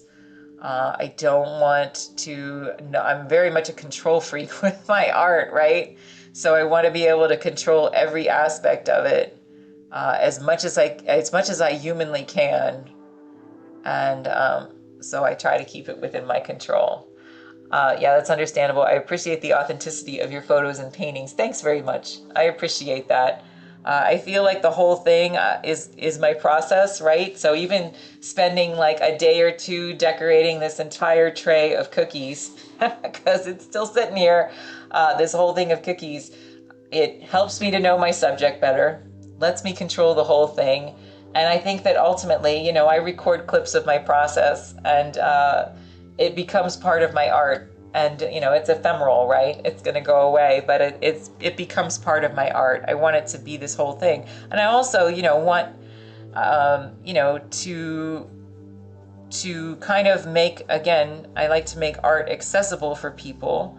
So I like to do this style of paintings, but I also want people to feel like, hey, maybe I can't do a painting, but you know what? I can bake cookies and I can make my own art at home. So I try to make something that is, having some positive impact on the world. That's, I guess, sort of a little mission that I have with it, that I keep in the back of my mind, is I want people to feel like some part of the process they can connect to the painting and they can feel some relevance to it, but also that they, can maybe try a little bit of something like that at home too. Oh yeah, I mentioned at least once a week about making art accessible. Is that right? That's very, very cool. Yeah, we were talking earlier in here about Keith Haring, and I've said a few times that, he positioned himself as that art was for everybody, and that I have wondered, would Keith Haring be on Twitch? And I absolutely believe that he would be if he were still alive. I absolutely believe he would be on here. So I like thinking of us as being, I'll just say it again, I like thinking of us being all of these artists working in our respective spaces, but all in one big metaphorical building, so that, people can pop in and see us make stuff and hang out for a few minutes. Maybe they can learn something. Maybe they just, get immersed in the process, but then they hop over to somebody else's channel and they get to see something different. So it's nice to see people who are artists and non-artists just wandering around the building, the metaphorical building, popping in and out of each other's studio spaces. So I really like that. Like I said, So I enjoy seeing other people create, and I guess I hope that more people come on here so that they can see other people create on here, not just me, but you and D-Sadie and all of the other wonderful artists that are on Twitch already. So yeah, are we gonna make art accessible? Yes, yes we are. We're gonna make it accessible to the world so that you can come in and see stuff get made. And I think that's important. I think it's important for the world the way that it is right now to, people need a little bit of peace. There is too much noise on social media. So anyway, in my opinion, yeah, I don't know. So that's what I like to think, but I'm kind of a dreamer. So I appreciate it, Freakmeister, though. So yeah, anybody again who's just popped in, please go follow Freakmeister, because he is an absolutely amazing, amazing animal portrait artist, and you will not regret it. I'm just gonna turn this. Do I want to turn that? Actually, I'm gonna switch to a different color because it looks like all my pumpkins are a little bit wet right now. So we're gonna switch to my dark color, I think, and we're gonna try to work on my, we can do a little bit on my shadows inside these pumpkins, and we can work on my kitties as well. When I get to the darker colors here, we're actually gonna add a little touch of blue. A little touch of a bright blue to this. And I'm gonna work a little bit back and forth to try to pop this out. Like I said, I'm gonna try to work on the features for things on the mornings before I come on, because it's a little bit hard for me to get when I'm sitting. It doesn't seem like I'm that far away from the painting, but for me, I should be like really close up to it when I do all the little faces. So we're just gonna do our best right now from a distance here. I have this darker color that I made. I'm going to try to add a little bit of white to it to lighten it up. And then I'm going to try to add a little bit of my bright blue. I think I can do that for this layer, but we're going to test it and find out. So I never know, right, until I start. But yeah, it's going to have this bright blue. It's going to get a little bit brighter as I go. But for right now, let's just see.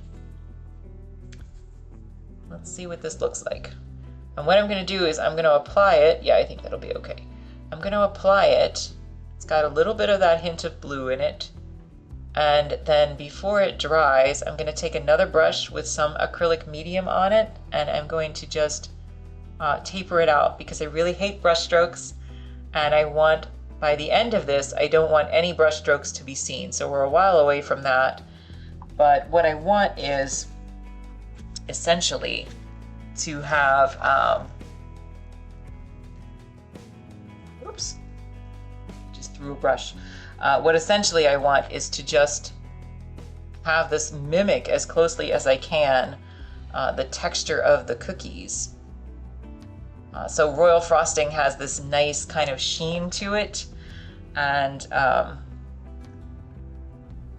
so by the end of it, I want that to be evident. So right now, I just want to put, I'll probably have several more layers on top of this.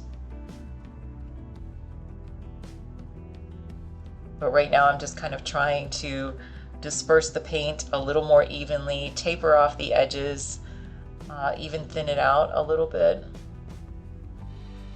And the medium is nice because I can add really as much as I want without affecting the quality of the paint.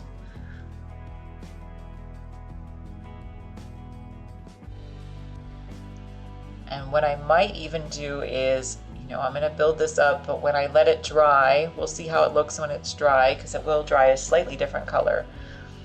When I come back into it, I might actually glaze over it again with my darker color very, very thinly, so it will retain its form, but it will knock the whole thing back. So that's kind of a backwards process, but that is how I do things occasionally anyway.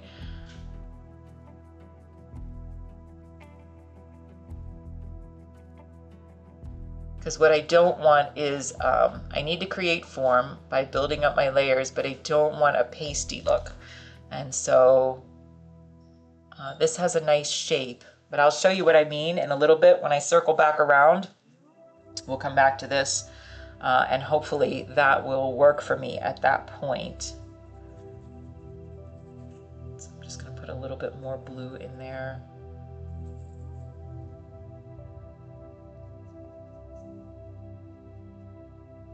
Yeah, that bright blue adds a nice little like contrast in there that I wouldn't be able to get otherwise. There's no wrong way to make a painting. Your Instagram is a joy to scroll through right now. Thanks so much. I appreciate that, Freakmeister.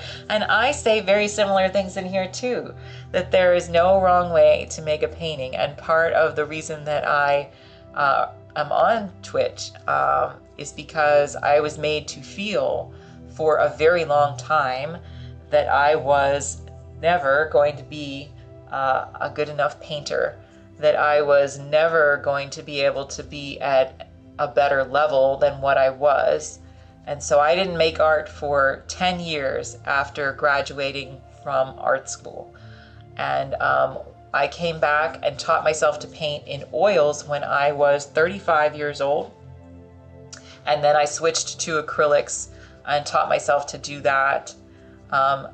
And that was really by building my own library of books and studying myself, and just kind of quieting those outside voices in my head that made me feel like I was doing the wrong thing by not painting the way that they told me to paint. So I showed a lot of my stuff from all those, we'll call them formative years.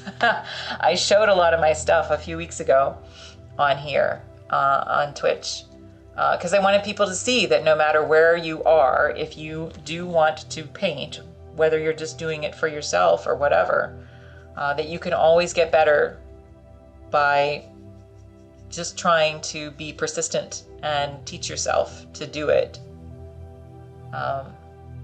Sometimes I'll just say I have a mixed opinion of art education, because I think that it can be very good if it's done by the right people and very harmful if it's not.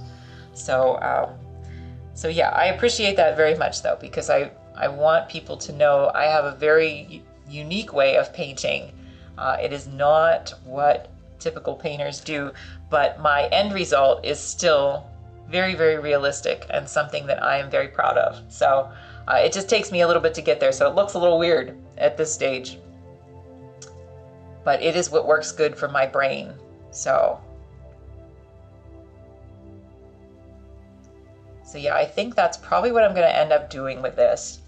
I had a lot of those discouraging comments when I started on in my Twitch chat or in your chat. So I definitely try to be louder than those voices right now and more encouraging and accessible for everyone. That's really good. That's really good. We try in here to keep it very positive too. We want everybody to feel like, again, no matter where you are, that you can always get better.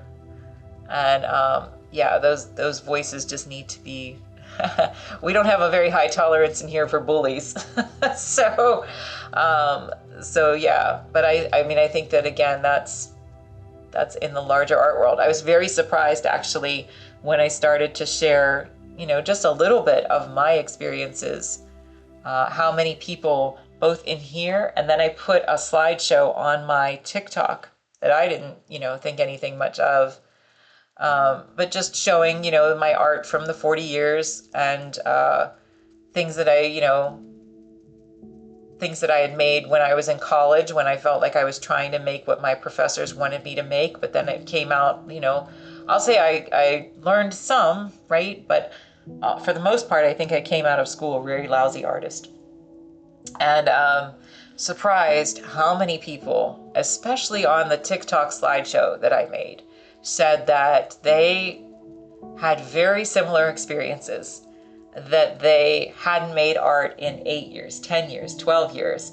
And a couple of them even told me that after seeing my post, they thought that they would try again. And I thought that was really nice, that maybe, maybe. My fiance tells people your art is beautiful because it's yours and it represents where you are in your journey. I like that very, very much. That is a very beautiful sentiment. Yes, it's your art is where you are right now. And I've said before in here that if I had started making art when I was out of school and followed a different path, then I wouldn't be making the same thing. And I probably, I'm happy with where my stuff is going now. So this was a long time to get to this direction of what I want to do. And so, it's still a very early part of my journey. But yes, it would have been completely different and probably a little bit forced. And so I really like that. So, I just like thinking that I like what you said there, that everybody is on a different journey, essentially, that represents where you are on the journey right now. Yeah, that's really interesting. Good, they could be inspired by your post. Yeah, I didn't think that it would be, I hadn't even crossed my mind, really. That's what it would be so much. But it is a shame to me to think of how many people have been discouraged from making art in their lives because someone along the line or something along the line made them feel bad about themselves. And so I don't want anybody in here to ever feel that way. So we try to make art very, very accessible. Very, very accessible. But I do love that sentiment, that's where you are on your journey right now. So I hope, I always say in here, I hope that I never stop learning, right? Because that would be a bad day. And so I want my art to be better next week than it was this week, and next year than it was this year, and 10 years from now. So I hope that I'm always, always learning. And so anybody who says, to go back to your original sentiment, anybody who says that there's only one way to make art, that's just straight up wrong. So there's some things that you can find maybe that are, some guides that are, helpful in different ways to different people. There's some approaches that can be, helpful at different points, but there is always you're making your art is a very personal thing, and it does not have to be as formulaic as some people say.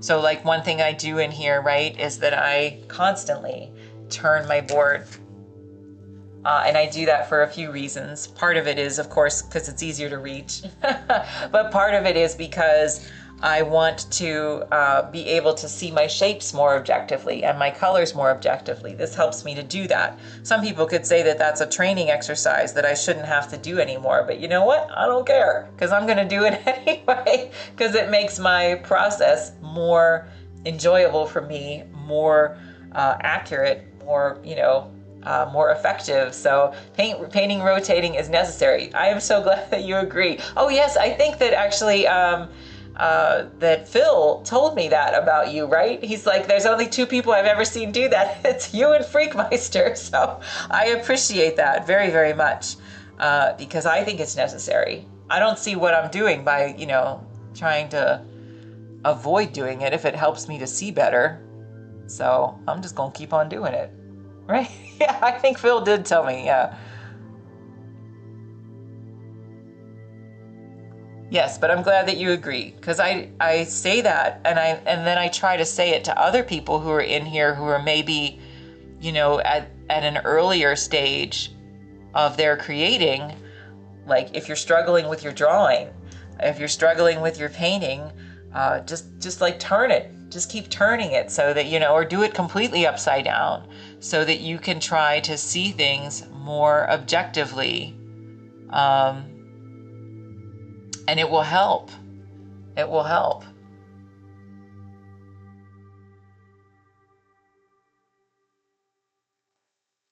So yeah, whatever helps me get to the end result is what I think that I'm gonna do, right? So I'm just gonna keep turning it. And I'm glad that you're turning it too.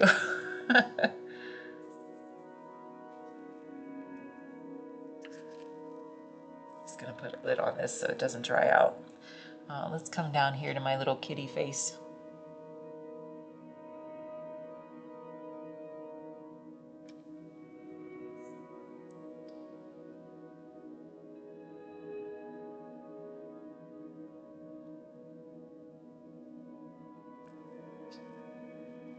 I'm starting to just get a tiny little bit of dimension in here now.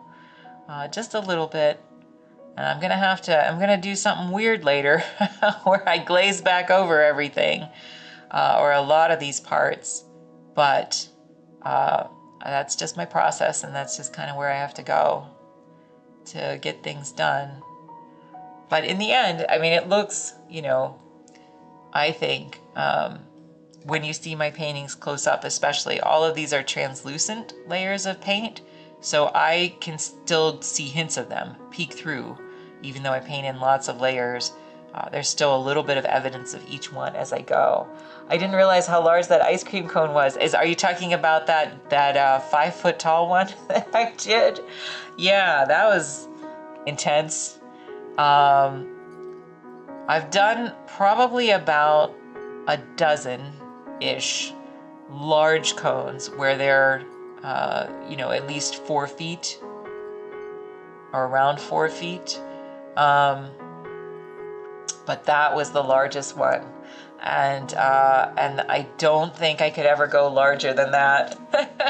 So yeah, they're intense. I try to get when I do them, the 4 feet tall ones, I try to get them done roughly in like a month-ish, sometimes 6 weeks of full-time work.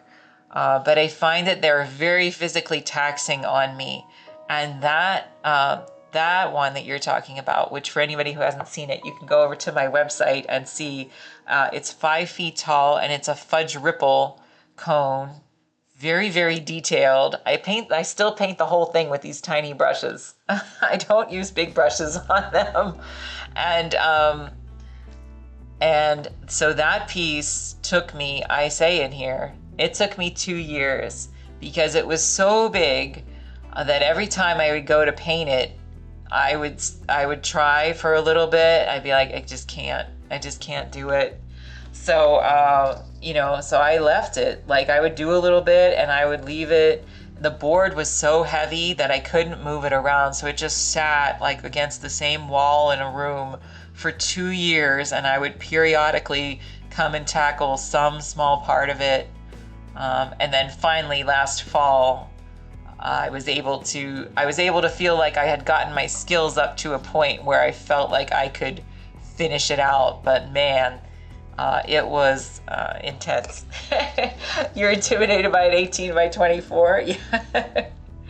It was, it's painting big. If you're used to painting small, I would say I'm much more comfortable painting small. But painting big, it looks really cool, right? It looks really beautiful. But it's very physically taxing, and again, because I paint in multiple layers and because I use pretty tiny brushes, that's an inspiring level of dedication. I appreciate that. I actually we'll up that a little bit. So when I did that one in conjunction with my 4 foot long gingerbread neighborhood.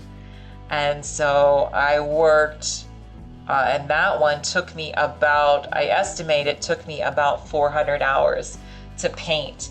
And so I worked on those two simultaneously over the course of just over 2 months. And I was in a painting fog. It was terrible. So thanks very much, QP. I appreciate that. So yeah, it was intense. It was intense.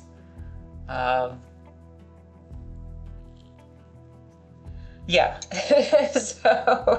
So you wake up and you paint, and you paint until, I've had many times where I do that, where I paint until very late at night. I just try not to do it as much anymore. I do try to stop my work by 10 o'clock. That's my cutoff now.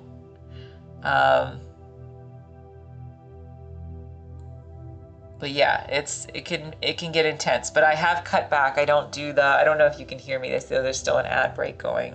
But I know that I did cut back on my large pieces. I'm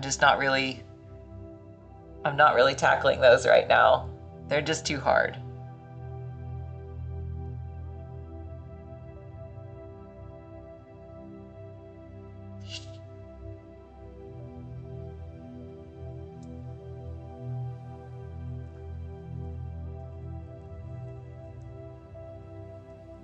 But you're very sweet, Cupie. Thank you for that.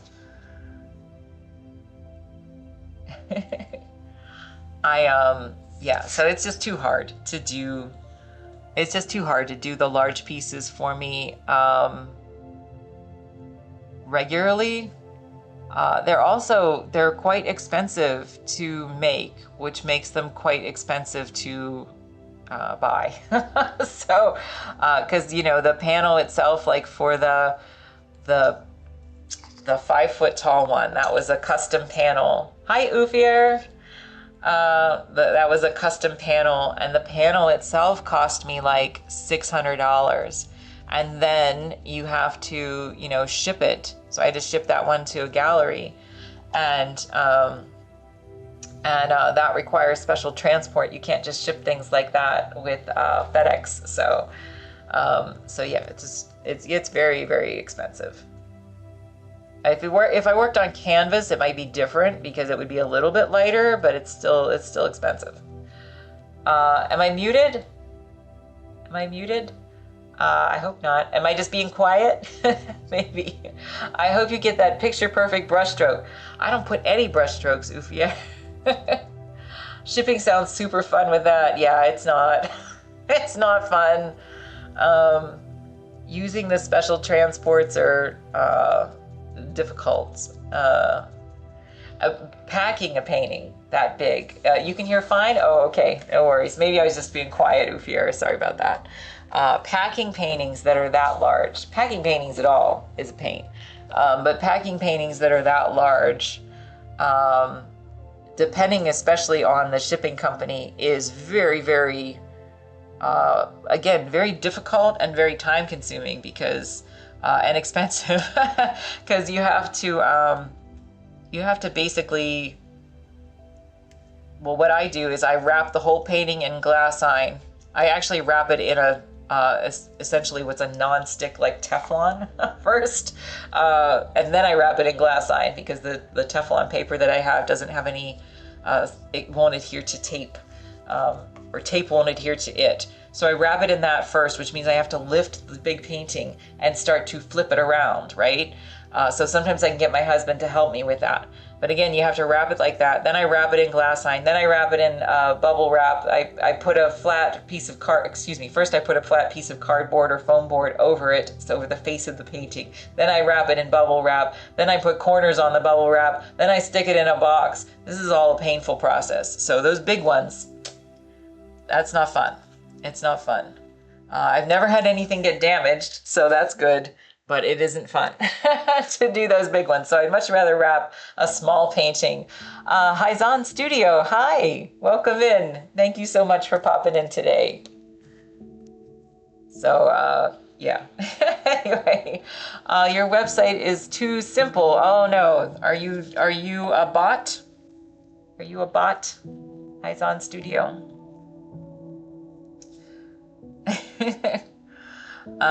Anyway, so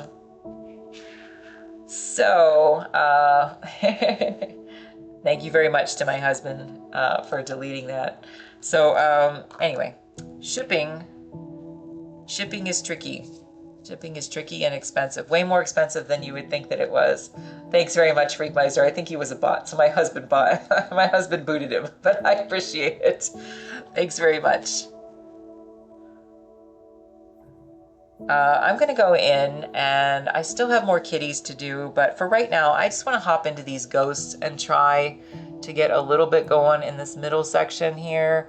I feel like they're still, I'm going to just try to add another gray layer, because I have to bump these up, and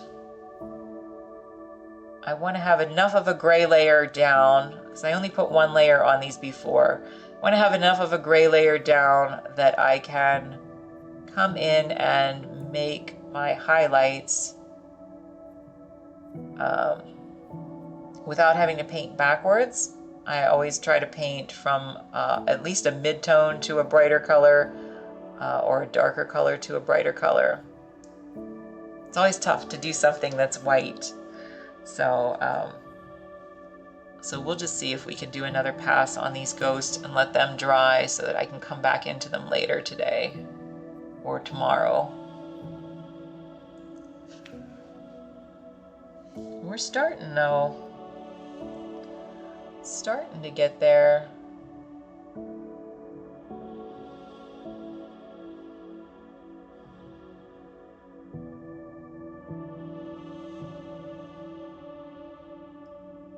I do not enjoy painting with white. Yeah, it's always hard, right? So I'm trying to get this enough of a gray that when I come back in, I can add at least a few layers where it's built up. That's really what my hope is. I don't always get things right the first time, but I do try.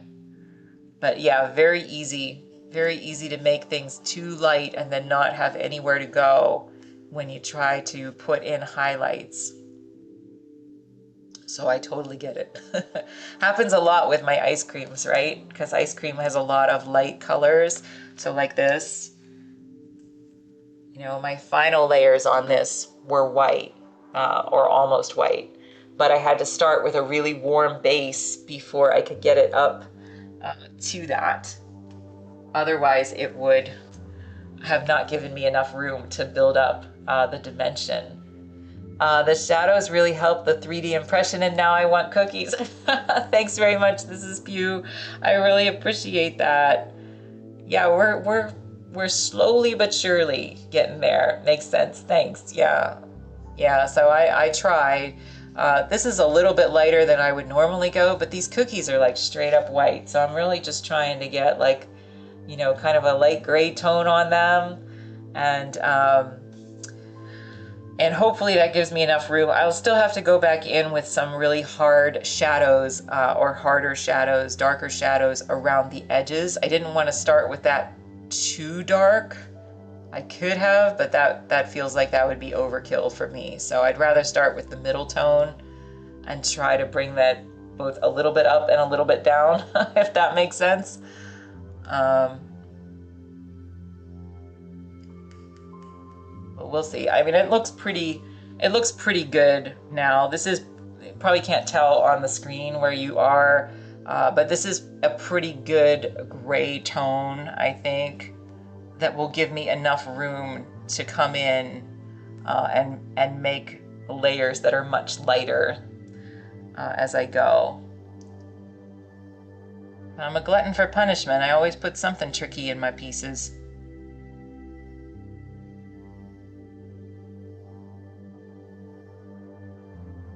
And I'm just very lightly leaving a hint of, I have this little line right around here that you can just barely see. And that's all I need. Hi, Amy the Walker. Welcome in. How are you doing today? So I just have that little bit of a line that I can see so that I can come in and it's the border of the cookie icing. So I just want to make sure I don't completely cover it up, but that it's not dominating, you know, as best I can anyway.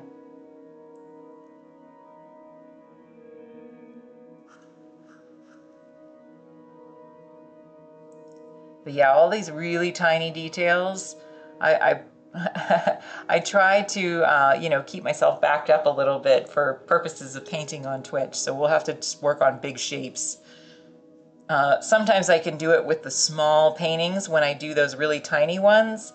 I situate the camera a little bit differently so I can get my face right up in the painting. But for this one, I'm sitting a little bit further back and I don't want to like be up here in the painting the whole time when y'all are watching me. So I'll just try to take care of that stuff off stream, and we'll just do the big stuff on here today.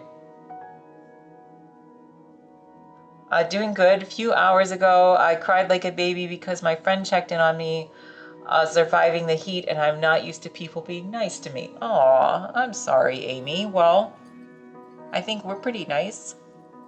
So you're welcome in here.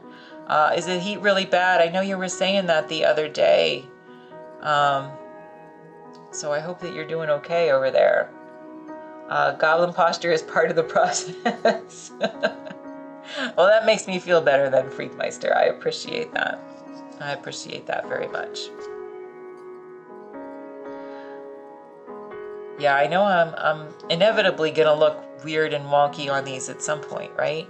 I had someone come in that told me he fell off the chair on his stream once, and so as long as I don't get that far, I guess I'm okay.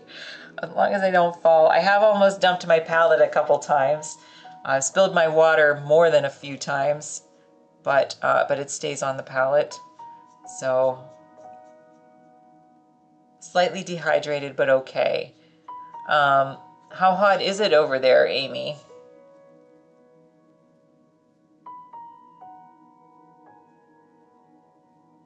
I can see this little cookie, actually, I messed up. Whoops. Messed this guy up right here. I have the wrong color, so I still catch myself with things when it gets really complicated shapes, right? Still catch myself having to clean things up. But I'll have to come back to that with my cookie color a little bit later.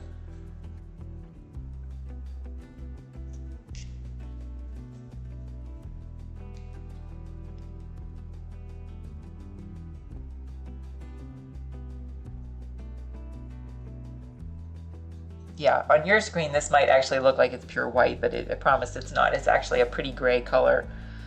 We try to get the lighting as accurate as we can, my husband and I, but it's like if you ever tried to photograph your artwork, especially if you ever try to photograph it and turn it into a print, I will tell you that you would think that in today's day and age that would be something you just like point and shoot and print it out, but it does not work that way.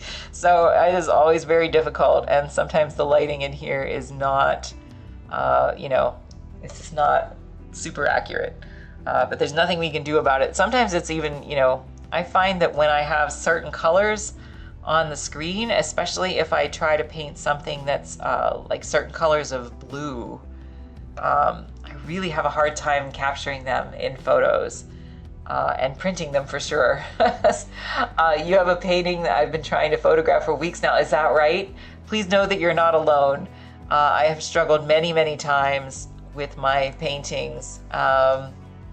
And sometimes I just can't get it right.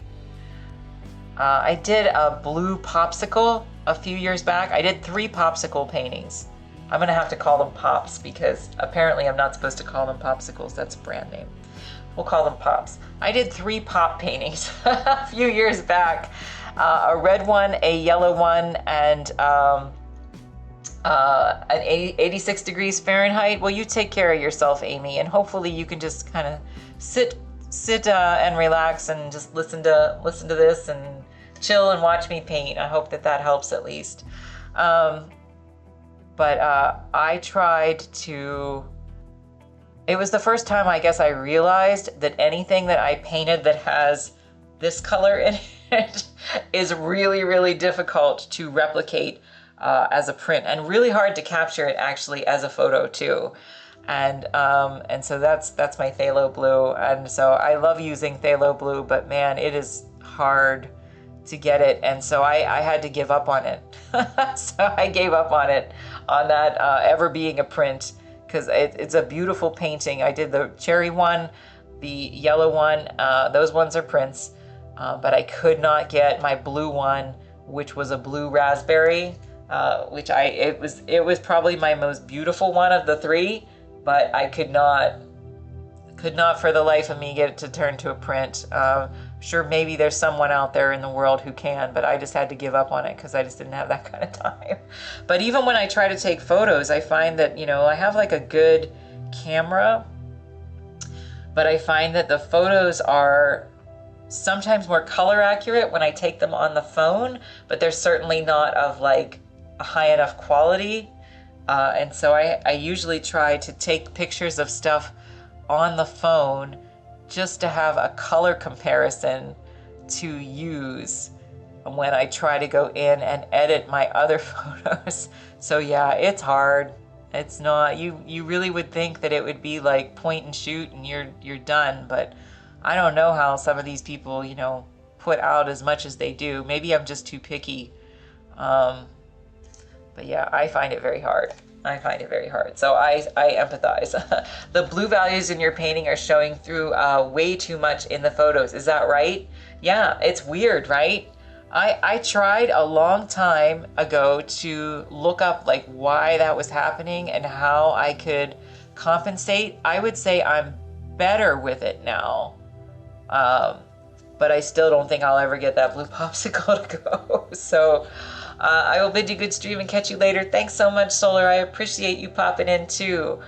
Yeah, you were trying to think of doing the same trick, taking it on a phone too. Yeah, I use it for comparison, but that's really all I can do. And I really don't know. Like if you look on my website, you know, some of those like cookie paintings that I did, like even this one, right? So this one, to get that blue to show up right in a photo, that's hard. I mean, it doesn't look like I'm holding it on the stream and it looks pretty close, I think, to what it actually is. But if I try to actually do it in a still photo with a camera, it's really, really hard. I did end up doing it. I figured it out. I don't know if I'd be able to do it a second time. I did get it to print and I made a really nice print of it too.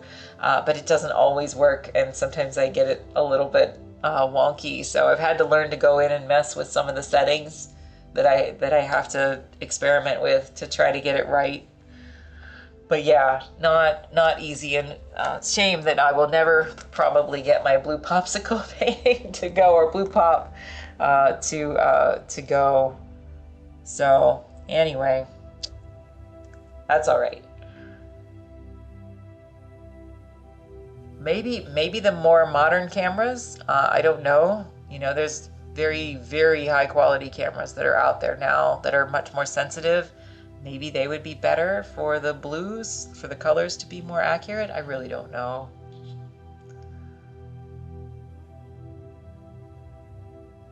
But yeah, I empathize because I've had some that I've taken on, I've had to photograph on so many occasions, so many occasions, because I just couldn't get it right.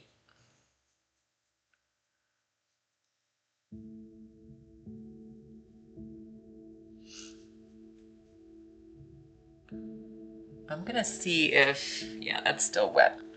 I gotta make sure before I start glazing in over anything that I make sure that I let all these areas adequately dry.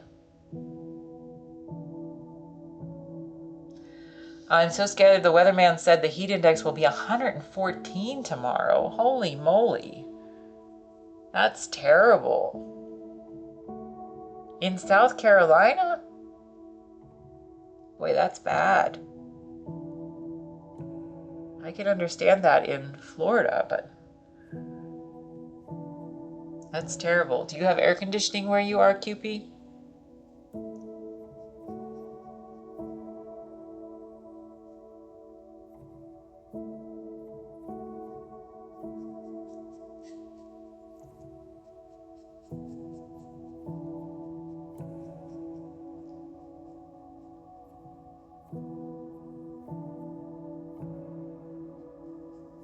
Yeah, in Florida, when I lived in Florida, and you have a concert. Oh, I hope there's AC. Yeah, that's right. That's terrible. Is it an indoor or an outdoor concert? It must be indoor. You said they hope they have AC. Not all those big venues do, but I assume as you go closer to the south, probably most of them do, right? I think that most of the buildings in Florida had air conditioning when I was there. I guess I don't know about South Carolina.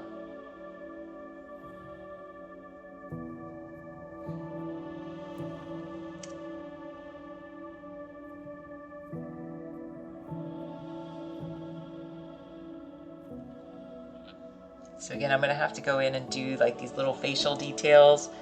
They're just too hard for me to paint from a distance here. I'll try to clean that up a little bit, but too hard for me to paint. Indoor small venue. Well, please take care of yourself. You have one of those like little portable fans. Will they let you take one of those with you, or at least a folded up piece of paper? Oof, yeah. Yeah, that's crazy. Hi, Mound. How are you today? So nice that you're popping in.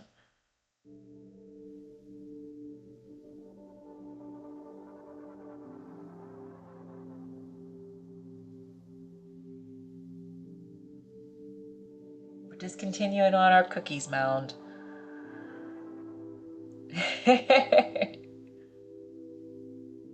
I love the little emojis.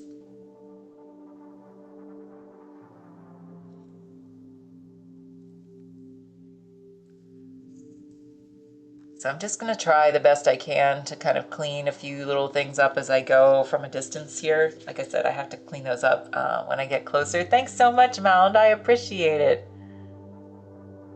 But one little thing I will share is, occasionally I try to like kind of lean to the side.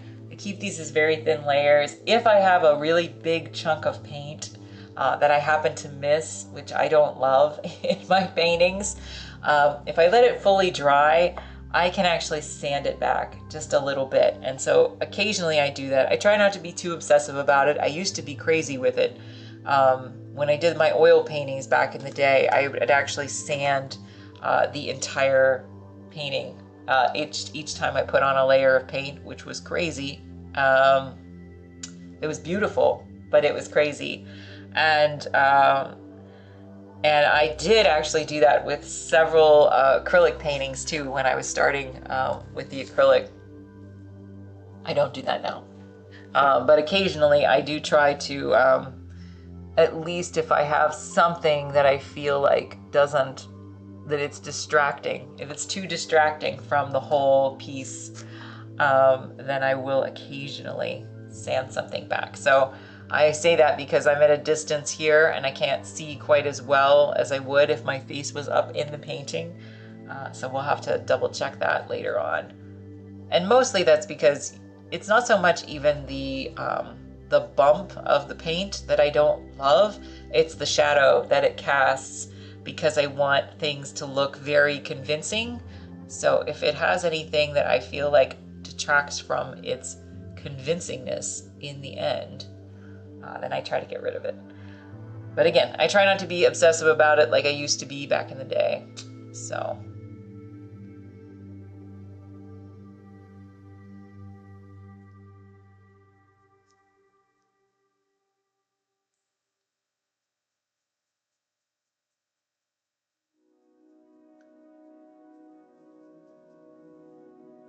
All right, so I'm gonna just let let's see, everything's still a little bit wet. All right, so we might have to move on to these extra little kitties. I didn't paint these kitties up here around the edge yet. So once I do this next coat on the ghosts, might have to do a layer on those kitties. And then hopefully at that point, everything will be dry enough for me to come back in and start glazing again. I think bumps of paint are my least favorite. I try and paint in very thin layers. The shadows are the worst. Yeah, I agree. So I really try. I paint in very thin layers too. Lots of very thin layers. Try very hard to avoid bumps in the paint. So I empathize. Making cone sandpaper, it used to be fun. Is that right?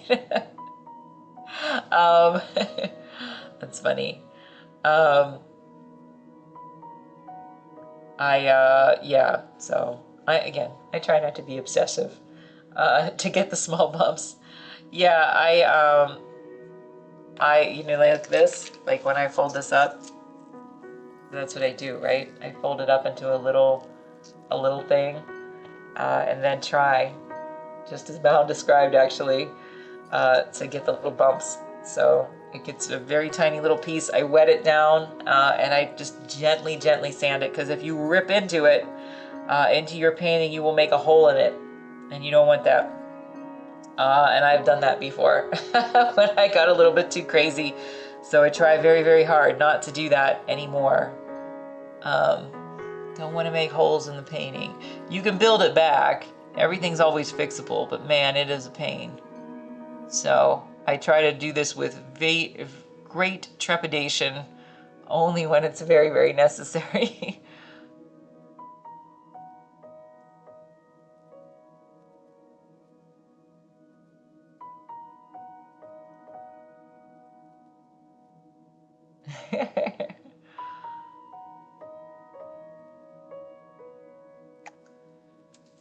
Flip this around. I might actually get my ghost to dry before my other layers because I'm not really adding any medium to this. Just trying to get kind of an even coat, or a pin or skewer. A pen or skewer. Okay.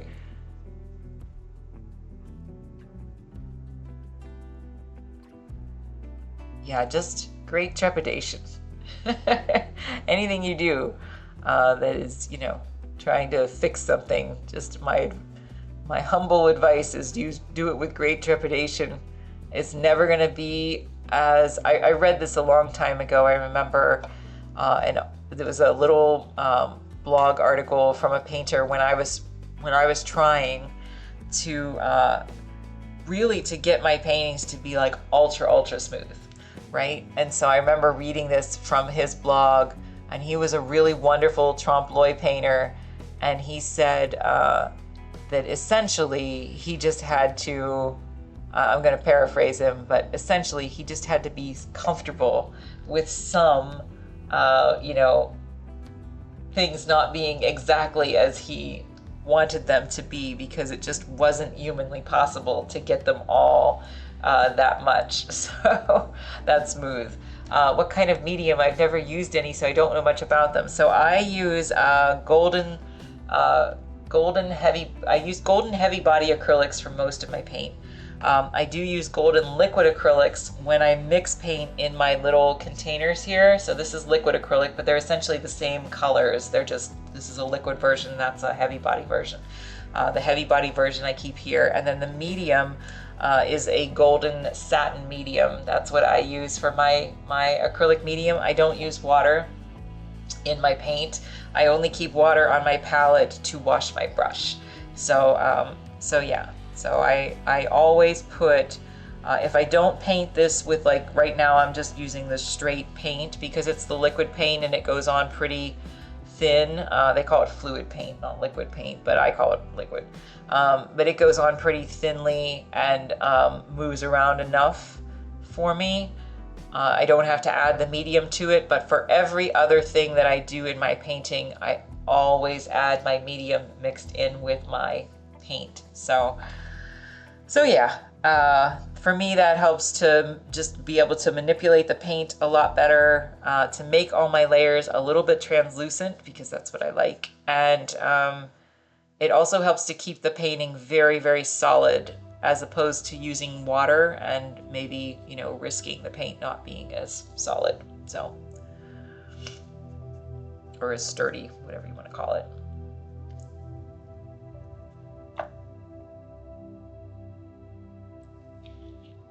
Try to catch that little mistake in here again. So then I can take, like there, because that bottom layer was dry, right? So I just take a separate brush with a little bit of medium on it, and then I can wipe off my mistake pretty easily. You couldn't see that actually, I just realized because it's a little bit out of frame, but that little ghost mouth down there, I had a little bump of paint on. And so, so yeah, so that helped me to remove that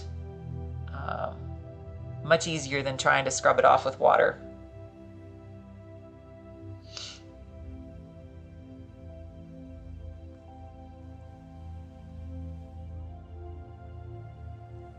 Okay, so we're doing relatively good. We do have a lot that needs to dry, so I keep leaning to the side, because if I can see the shine on the piece in the various places, then that means my paint is still wet. And so I can't glaze over anything that is still wet. I will mess it up. So right now I can see my pumpkins, my kitties, this is all still wet. So I need to go into this kitty and these kitties here, those ones I haven't addressed yet with a layer of paint, and I know that I can go into those and make them and do the next layer on them too, just like I did with these guys. I really want to show you guys what I do when I glaze over it, because it's not going to look like this, right? This is just, again, I'm keeping this in mind as I'm building the paint layers, but I'm going to fix them. So I'm going to close up this, which is my gray for my ghosts. I'm going to go into my kitty color again. So I'm going to go ahead, we're going to switch to a different brush. I'm going to go ahead and use this brush. Do that. We add a little bit of white to it. We're going to try to get something very similar to this, and we're going to add a little bit of blue. So MD Fit, oh, you love, thanks so much, MD Fit. I really appreciate that. Also, hi. Hi to you too. Thank you so much for chatting. I appreciate it. Yeah, sure thing, Freakmeister. Yes, so welcome in, MD Fit. I appreciate it. We're still at a pretty early stage, but I'm so glad that you like it. So I'm going to just go in and try. Happy to be here. Thank you so much. That means a lot to me. So I'm going to try to go in just to these kitty cats now, just on this side here. And I saw the Halloween thumbnail and ran in here. Aw, thanks so much.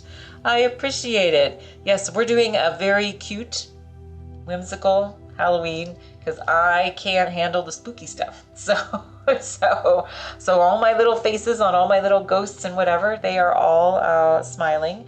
And they, MD Fit, if you haven't seen my stuff before, are based on real cookies. So I have this plate over here, this tray of all these real life cookies that I baked and decorated after taking a professional cookie decorating class online. And yeah, so I have this whole cookie tray, and that was what I did for my reference. So I appreciate it so much. So I'm just going to go ahead and put another coat on these kitties here.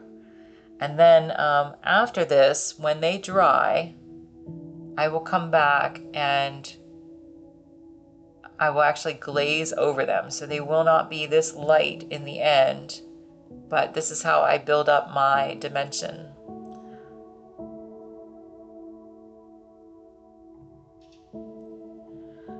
So yes, MD Fit, the whole room smells like cookies, because these have been sitting out for a while, because I started this, last week? And so it smells like cookies in here. It definitely does. I can call you M. Okay, I'll call you M. Thank you, M. So I said, and for anybody else who is in here who didn't hear me initially when I started this, when I was a kid in my little town, we had Halloween, and I know this is going to sound weird, but we only had Halloween on the Saturday before Halloween.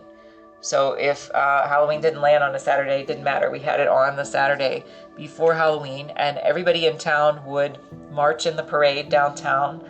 Hi, Ufier again.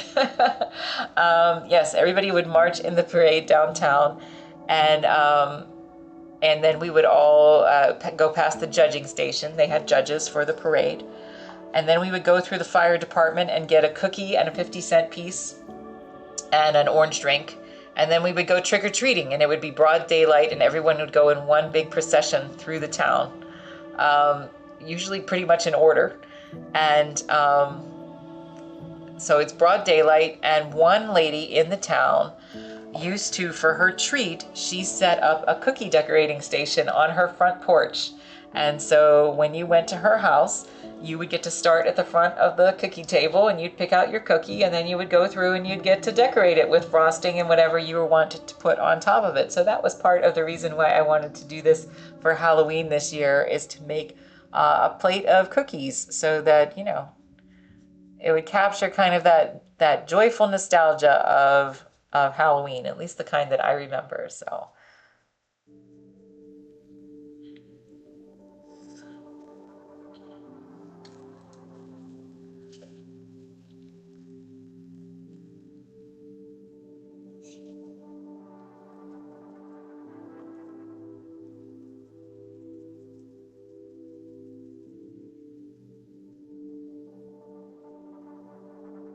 Plus, that was a good excuse to bake the cookies. And I've really been wanting to finish up that, or, you know, do most of, like I said, that cookie class. So, you know, I was really glad to be able to take that. And it just happened to be that one of the lessons in the cookie class was how to make these wonderful pumpkin cookies with this nice dimension and depth to them, so that I learned how to do that in the cookie class. Halloween nostalgia is your favorite kind. It's your absolutely favorite time of year. Is that right? I love hearing that, actually, because I think that it's just nice to know that there's so many people that, you know, there's you could pick any holiday, right? But Halloween is actually a pretty fun one to embrace. And, you know, I thought it was interesting because some people that are in here, you know, they're not from the US. And so Halloween's not always a thing where they are. So it's interesting. It's interesting to learn people's different traditions and what they do or don't know about Halloween. You got married on Halloween. That's how diehard you are. Is that right? Oh, that's pretty cool. That is very cool. Did you do anything? I would like to know about the wedding. Did you do anything particularly Halloween-ish, or what did you do?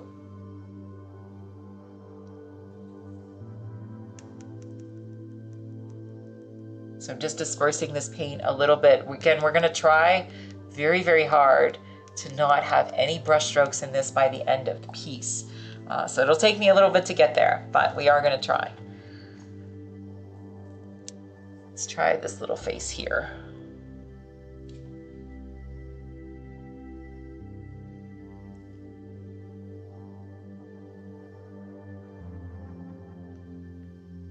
Well, I used to love making costumes at Halloween.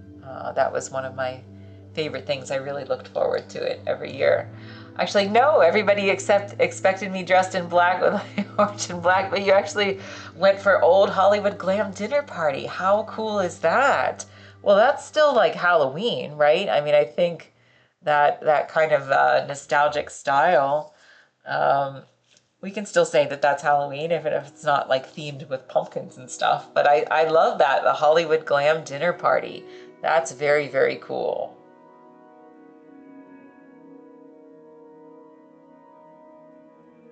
I love, oh, you were inspired by Clue?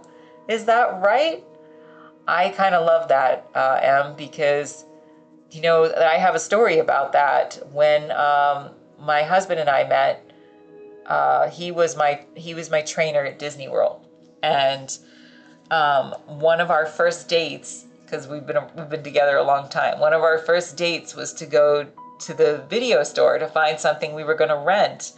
And so we'd never like watched a movie yet together.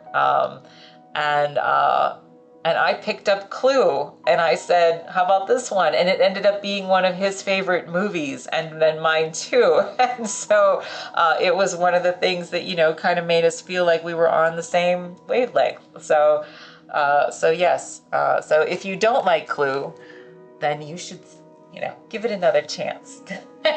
If you've never seen Clue, you should definitely check it out. But I love that your wedding was inspired by Clue. That's very, very cool to me. All right, I'm gonna hop up here to this kitty now and do another coat. Yeah, it's one of the movies you had on repeat, is that right? Yeah, I really, I don't know. It's just so, it's so much fun to watch. But again, it kind of like tells you the temperament of someone, right? Either you're a Clue person or you're not. I don't know. But yeah, I just thought that was very, very poignant for us, I guess, that was the thing. That was the first movie that we ever watched together. That was a very long time ago. But for the most part, I would say probably still, maybe I'll go with 75%. I would say 75% of the stuff that we like is the same for movies and TV and stuff. So I lean a little bit more sci-fi-ish maybe than he does, but for the most part, very similar sense of humor, very similar taste in things.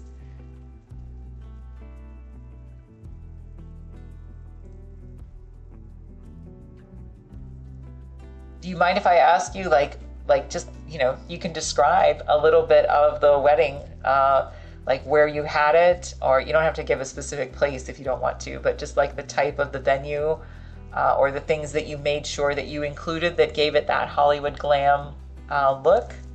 I would be very curious. But again, only share if you would like to. I won't push you.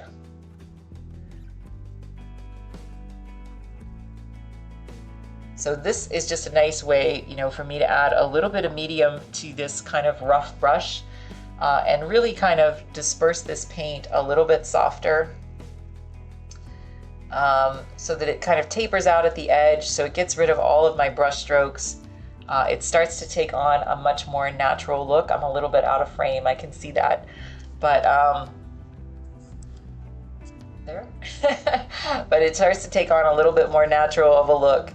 And then when it dries, I'm going to circle back and we're going to put more coats on top of this that are really going to start to give it the dimension of the real piece that I want. So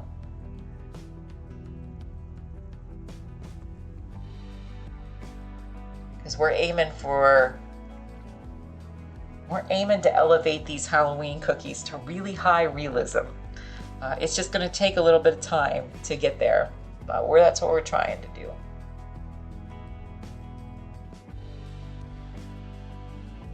Will I be the first to ever have done that? I don't know. Maybe. So I don't know.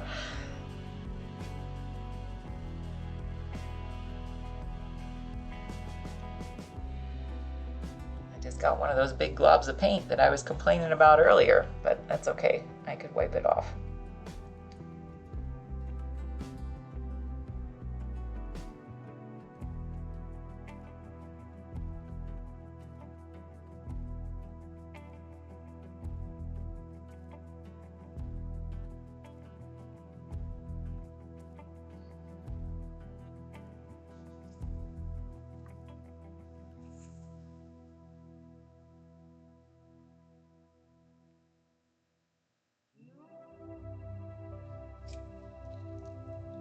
I'm a little surprised they never remade Clue.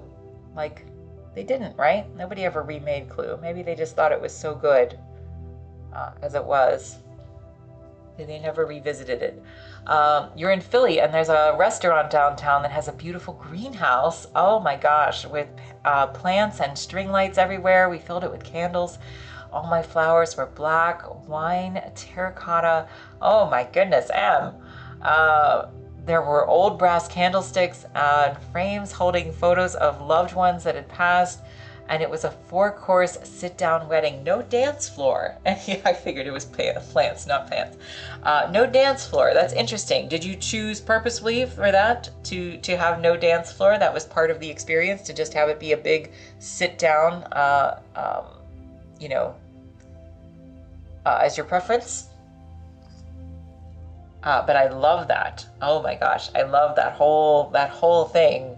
It just sounds absolutely beautiful.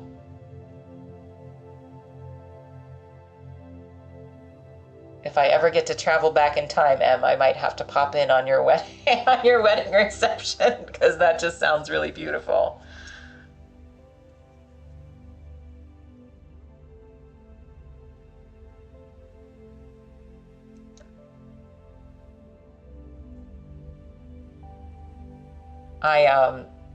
And by the way, I am also from Pennsylvania, Em. I am actually from Pittsburgh, or outside of Pittsburgh. And that's not where I live now. I'm in New York State. But when I was in Pittsburgh, when I was a kid, in high school, I worked for a catering company. And one of the things that I would get to do actually was go work at a lot of weddings. So I got to see a lot of wedding receptions as a caterer. But nothing ever that sounds as beautiful as that. So the greenhouse is small and intimate, less than 50 people, no space for dancing, but that was preferred. I'm a professional dancer and I hate expectations that go along with making it a performance. My husband does not dance and I wanted it to be about us, not me. I love that. I love that so much. Very, very cool. It sounds just magical. So that's really amazing. I love that. And I love that you're a professional dancer. I have a niece who's actually a really wonderful dancer, and she's going to study at school this year. So, and we have a couple people in the chat who actually are former dancers as well. So, catering sounds so fun. It's fun. It's a little tiring, but it was a fun job. Yeah, no, of course. It just sounds really beautiful. It sounds really beautiful. So, I think that I'm sure that you have awakened some people in the chat to hear something so wonderful. So yeah, very, very nice. And yeah, so we have a few people in here who have dance experience as well. Not me, I can barely move my feet, but a few people in here. So yeah, and like I said, my niece is a really great dancer, and so she's going to be studying at school starting in the fall. So.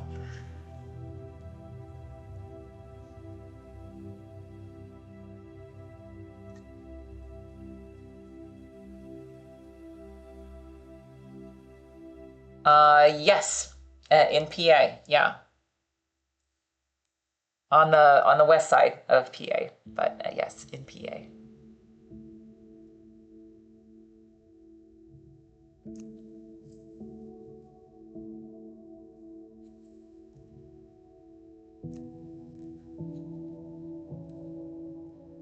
I'm curious about the black flowers. Yeah, a lot of good dance schools in PA. Yeah, I think so. I think so. The PA had a surprising amount. I think it would surprise people who are not from the area, maybe, to know how much culture there is near Pittsburgh and Philadelphia. So, you expect that maybe in larger cities, I guess. But yeah, Pennsylvania actually has some really amazing art and entertainment. So, but I'm curious about the black flowers. Where do you even get black flowers? Is that like a real thing, or do they? I really don't know, because I'm not. I always talk in here. I have a little veggie garden in the backyard, but I'm very ignorant when it comes to florals. So I love the idea of the black flowers at your wedding.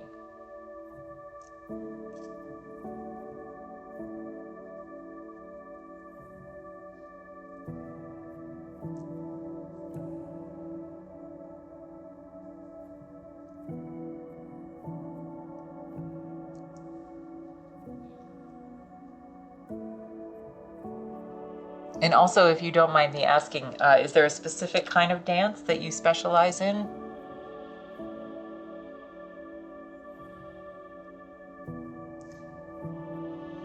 Boy, I'm just right out of frame for these top and bottom pieces. I'm gonna have to adjust this again before tomorrow to make sure that I don't do that. Maybe I can scoot it down a little bit. Maybe not. Galactica, thank you so much for the follow. Galactica Studios, thank you so much for the follow. I really appreciate that. You hired an amazing wood florist. She hand carves the flowers. Oh, okay. They were fake arrangements. I'm an arts and craft girl myself. I made all the centerpieces. I wanted to have my flowers earlier than the week so you could put it all together. That is really neat. That is really, really neat. I'm glad I asked the question. I thought I was being ignorant by asking the question, but that's really cool. Do you mind if I ask then what you did with them at the end? Did you keep them? Did you give them away as gifts to the guests? Because that's very, very neat. Hi, Galactica Studios. Thank you so much for the follow and for popping in to chat. I hope that you're doing well.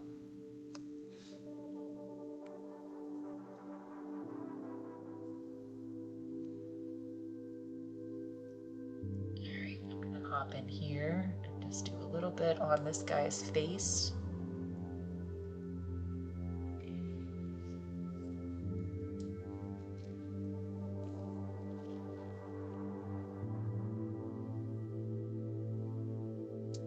You gave the rest to your guests. I love that. So So yes, so you have bouquet displayed in your house and you gave them to the guests. I love that.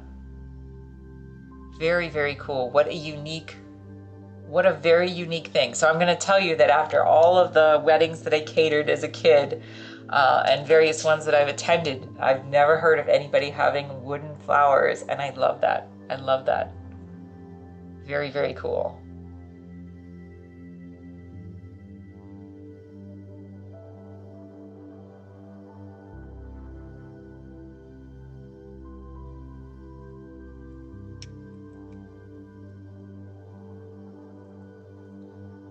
So again, I just want to soften this with another brush. We don't want any brush strokes in this piece. No, the system is not very forgiving for that, not doing the autocorrect correctly. So no worries, Em, not your fault. I haven't either, but someone recommended it to me, and you're so glad they did. Yes, very, very cool. It's very, very cool. Galactica Studios, Freakmeister told me I'd like it here. It's early morning for you, so I must start my day, but I wanted to drop a follow first. Thank you so much. And that's very, very kind of Freakmeister for that. So I really, really appreciate that. And welcome in Galactica Studios. So yeah, I understand if you got to go start your day, got to go. But thank you very much for the follow, and come back anytime. I appreciate it.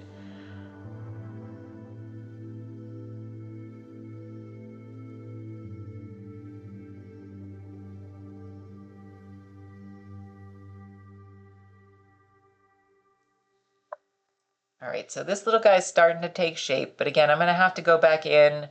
I'm going to try to do this a little bit, probably tomorrow morning and Saturday morning before I start my streams, because I want to go in and really get the details on these faces. And I can't really do that very well when I'm sitting over here. So that's okay. I just want to see if there's anything I can do. Let me see what's dry. So I'm just gonna, to see what's dry, I'm just gonna kind of lean the painting toward the light without dropping anything, hopefully, and just see. All right. Let's go ahead and try. I might be a little ambitious with this, but I think I need to try because these are all still kind of wet, and I don't want to push it on those. So, oh, thanks again, Freakmeister. I really appreciate it. I love that the pumpkins have different expressions. Thanks very much, Em. I did that intentionally. So I made 3 different pumpkin designs. I took a cookie decorating course. I did a lot of it on Tuesday of last week, I think. And so yeah, so I designed my little cookies, 3 little cookie designs. And it was pretty good for my first, attempt after the course, I thought. So pretty good that they all had their little different faces. So I did a little sketch, and then I made sure I decorated them all in accordance. So I actually took pictures of, separately from the one that I'm using today, I actually took pictures of all the little pumpkins together, because I decorated about 24 pumpkins in all the little ghosts together, and all the little kitties together. And so I might at some point make a little painting of each of those. We'll see if I can get time to do that this year, but at least we can finish this one. And yeah, so I wanted everything to be smiling. I wanted everything to be cute. I wanted everything to be, again, like, it's hard to tell because these expressions aren't complete yet, but like, it just looks like they're all buddies with each other. It's like everything, they're just like, it's like they're all in a group photo. That's really what I wanted it to look like they were getting together, like, everybody smile. So you were all in one big group photo. Because that's my kind of Halloween memory, right? That's what I wanted. Oh, thanks very much, Em, for the follow. I really appreciate that very, very much. So yeah, wanted them to be cute. All right, let me see what I can do here. I'll tell you what, I think I can. Is that still wet? Yeah, that's still wet. All right, we're gonna go to the ghosts. We're gonna try to put some layers. Oh, thanks very much, Em. You're so happy to have stumbled in here. I really appreciate that. That means a lot to me. I'm gonna try to put some lighter color on the ghosts, just to try to start to build that up. We're gonna see if I've given myself enough room to do that. That one dried a little bit faster. My ghost layers dried a little bit faster because I didn't put any medium in them on that layer, and I did on the others. So let's just see if I can get a little bit going here.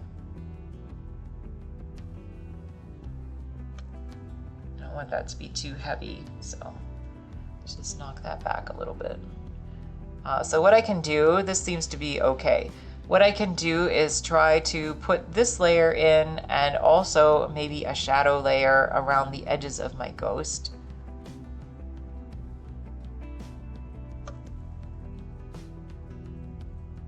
And since this is thinned down a little bit with the medium, it is a straight white that I'm putting here. So again, we'll see how that goes. I use acrylic paint. I use acrylic ink. So I use acrylic paint, golden heavy body acrylics, and golden fluid acrylics. And then I use a lot of my acrylic medium, which is golden satin acrylic medium. So I don't use water except to clean off my brush in between. And then I keep a paper towel on my palette to wipe off my brush so I don't have any excess water there. But because this is thinned down with the medium on this layer, hopefully what it allows me to do is I'll be able to, I think, basically go in and just blow this up a little bit. I'll be able to basically go in and add a second, at least a second coat of this white as well. And it will actually get brighter than this that I'm putting on right now. And I need to come back when this is dry and give these little ghosts their rosy cheeks, because you can't see that, but on my reference and on my little cookies, I gave all my little ghost rosy cheeks. Aren't they cute? So, because we wanted to make them extra cute and not scary.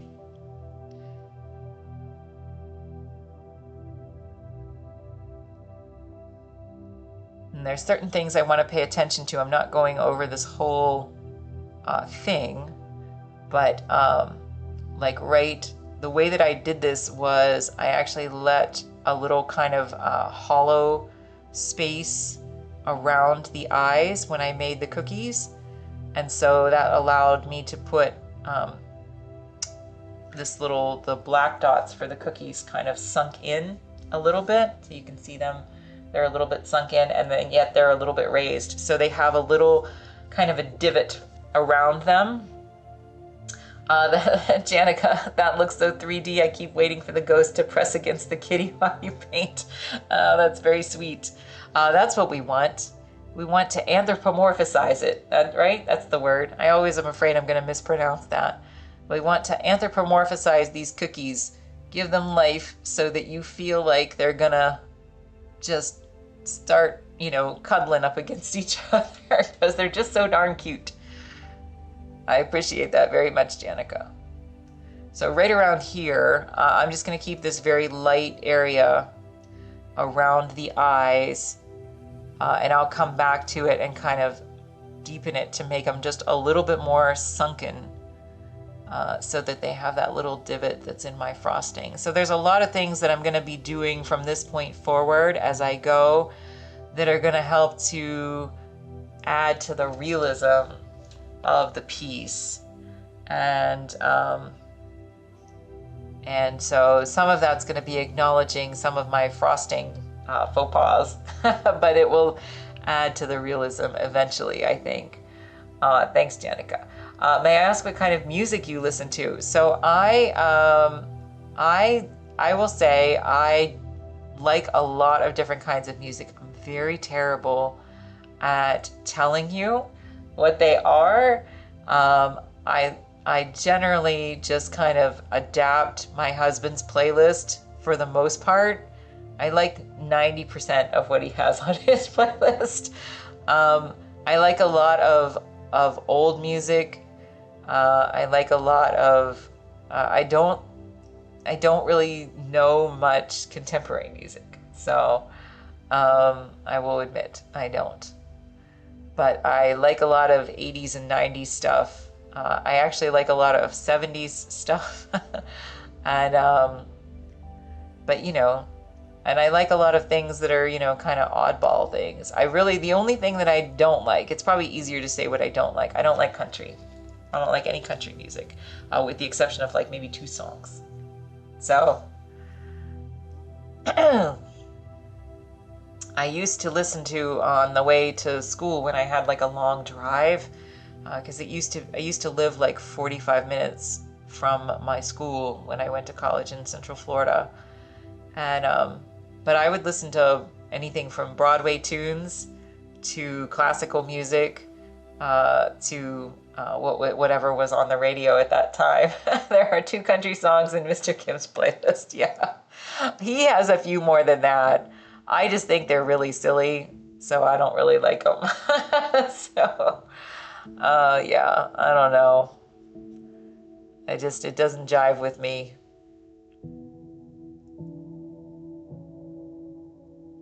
But yeah, I like individual songs when I hear them. I like certain bands when I hear them, but I'm hard pressed to tell you what they are if I'm just sitting here thinking about it.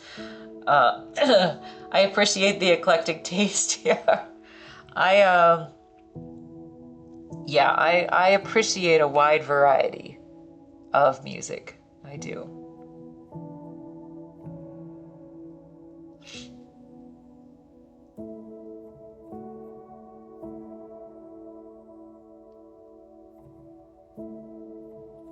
But I guess there's certain things that I would say maybe I figured out later in life that resonated with me. I really like 80s alternative. So, just kind of like some odd things.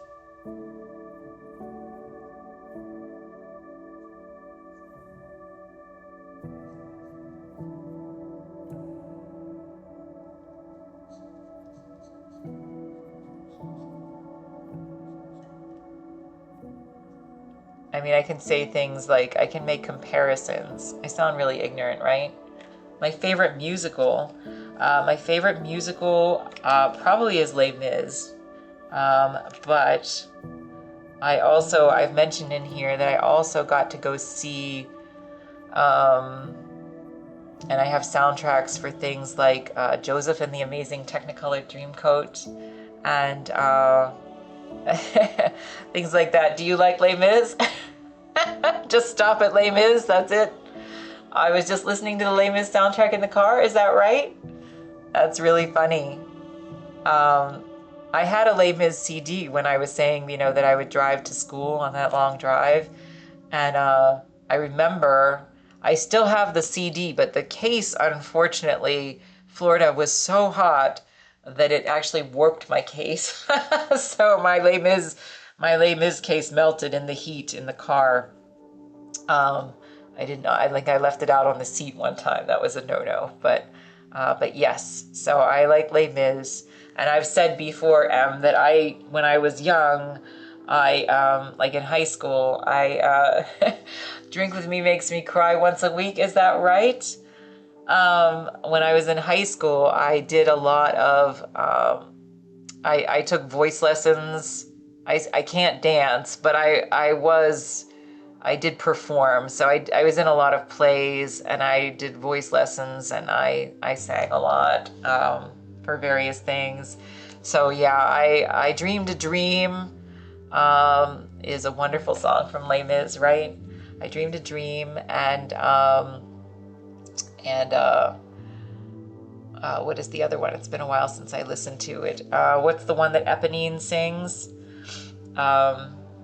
Les Mis? Yes, Les Mis. Yeah. What is the song that Eponine sings? On my own, pretending he's beside me. So I like that song very much too. So yeah, so I really liked Les Mis. So, but I also like some lesser known ones, The Secret Garden and Chess, and Joseph and the Amazing Technicolor Dreamcoat and things like that. So that's the one I know every word to. Is that right? The one you know every word to is On My Own. I was really fortunate in high school that our chorus got to go a few times to go see like Broadway shows that were performing in Pittsburgh. And so we would raise money by selling, you know, candy or whatever. And so I got to see Les Mis in person, and I got to see Joseph and the Amazing Technicolor Dreamcoat and Fiddler on the Roof and Grease and a few other ones that way. So I was a really lucky kid to be able to get to go to see those.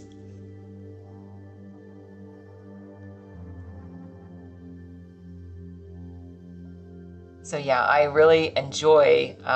did really enjoy listening to soundtracks from musicals, and I played the piano a bit too. And so I say in here that I have this 150-year-old piano that sits across the way. And so that was one of the things. I always say that I was never very good at playing classical music, but I did play a lot of Broadway on that piano. So I just said out loud to my husband, found a new stream, and she likes art and Halloween and musicals, and he said she sounds right up your alley. Oh, that's very sweet, Em. Thanks very much. I do. I like all those things. So that's very sweet. I appreciate that you stumbled in here, Em. Thanks very much.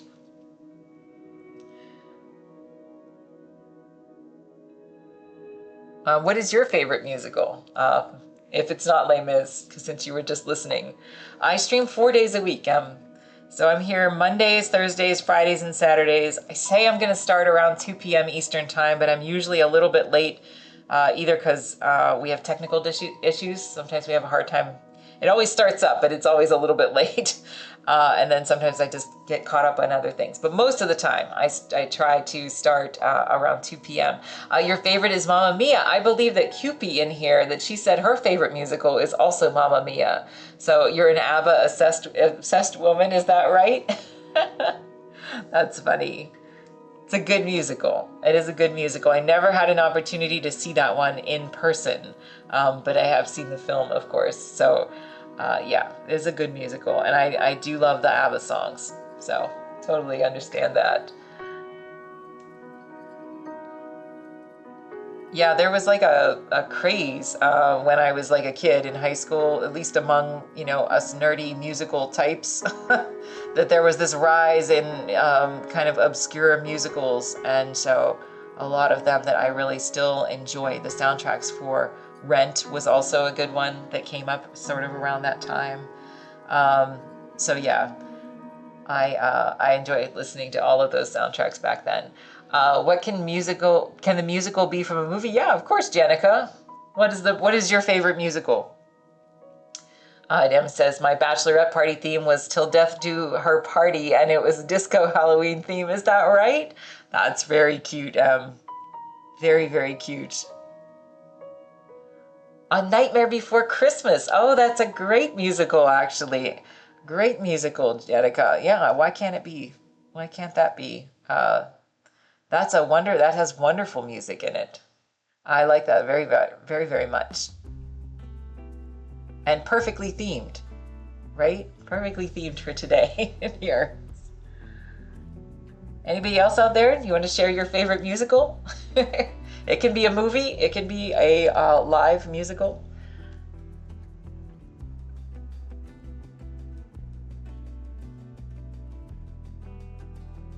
What's another obscure one? Jekyll and Hyde. That was a beautiful one.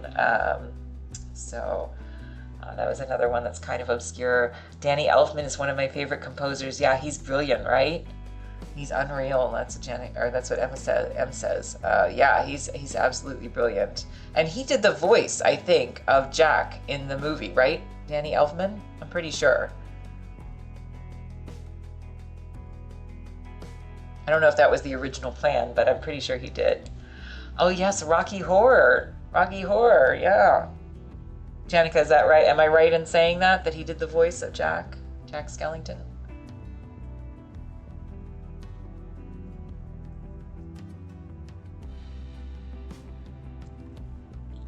Let's push this a little bit this way.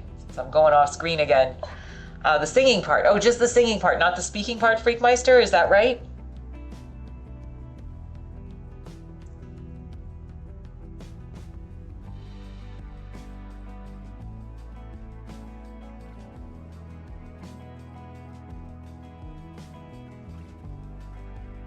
I did not know that. So I appreciate you telling me. Oops. Oh, that is interesting. I wonder, was that always the plan for him to do that? Or was that just, you know, he tested out the music and they just thought it was a good fit?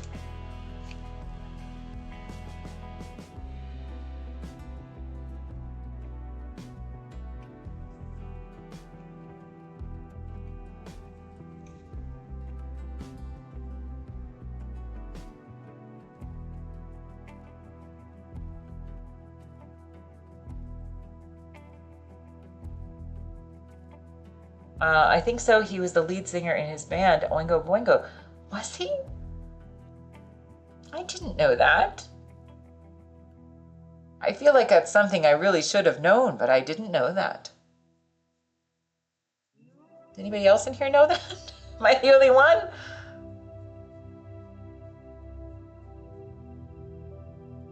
I'm sure my husband would know that because he's pretty good with music.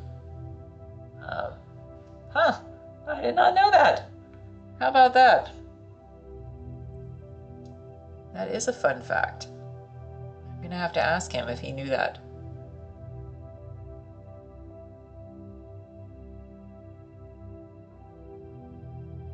But yes, Nightmare Before Christmas. Very, very good. Very, very good musical.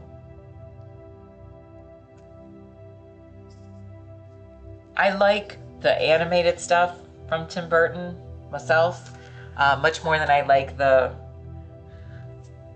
real life stuff. That's not to say that it's all bad. I like the first Batman movie, but not the second very much. So yeah, but I know that Tim Burton and Danny Elfman kind of go hand in hand. Did someone tell me? Did QP say something? Does he have another one coming out sometime soon? You have Oogie Boogie sitting in the next to you in your chair. Is that right? That's pretty funny. They have, you know, at Disney World, they have their Halloween parties that they do every year, and I know that Oogie Boogie is like a big thing. They do have like special meet and greets with Jack Skellington and Sally too, that I suppose are supposed to be like very, very hard to to get, like very, very long lines. Yeah, Mickey's not so scary. Yeah, it's supposed to be very, very long lines, I guess, to meet Jack Skellington and Sally. But I know Oogie Boogie is in those musical type, or the musical type stage show that they do. He's kind of like a big deal. Yeah, it's kind of a big deal there for that.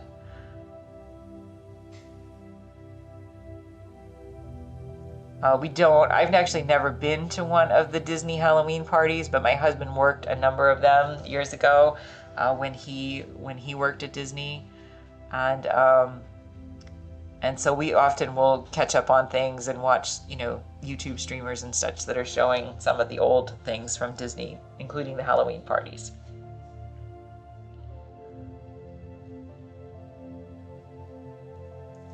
It's funny though, because he said that if you ever watch any of that stuff, you can see that there's a headless horseman that comes out like right at the beginning of the parade. But he said that years ago, this horseman comes out on a literal horse, you know, and he just kind of trots along. And I guess years ago that the headless horseman was like tearing through the streets at an incredibly high and dangerous speed, and someone must have put the stop to that because they didn't want, you know, to hurt anyone. So now he thinks it's always funny just to see the little horseman just jauntily trot along. So you got to go to Disney a lot, but only made it to one Halloween party there. Is that right? When did you get to go to Disney? like approximately what years?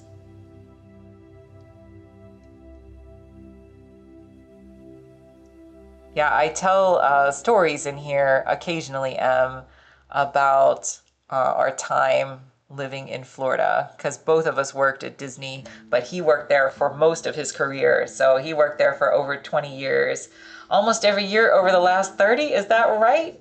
Yeah, so Janica lost a bit of his might, but still fun to look at the horseman. Yeah, I know, right? You're 38, and your first time was when you were 7. Is that right?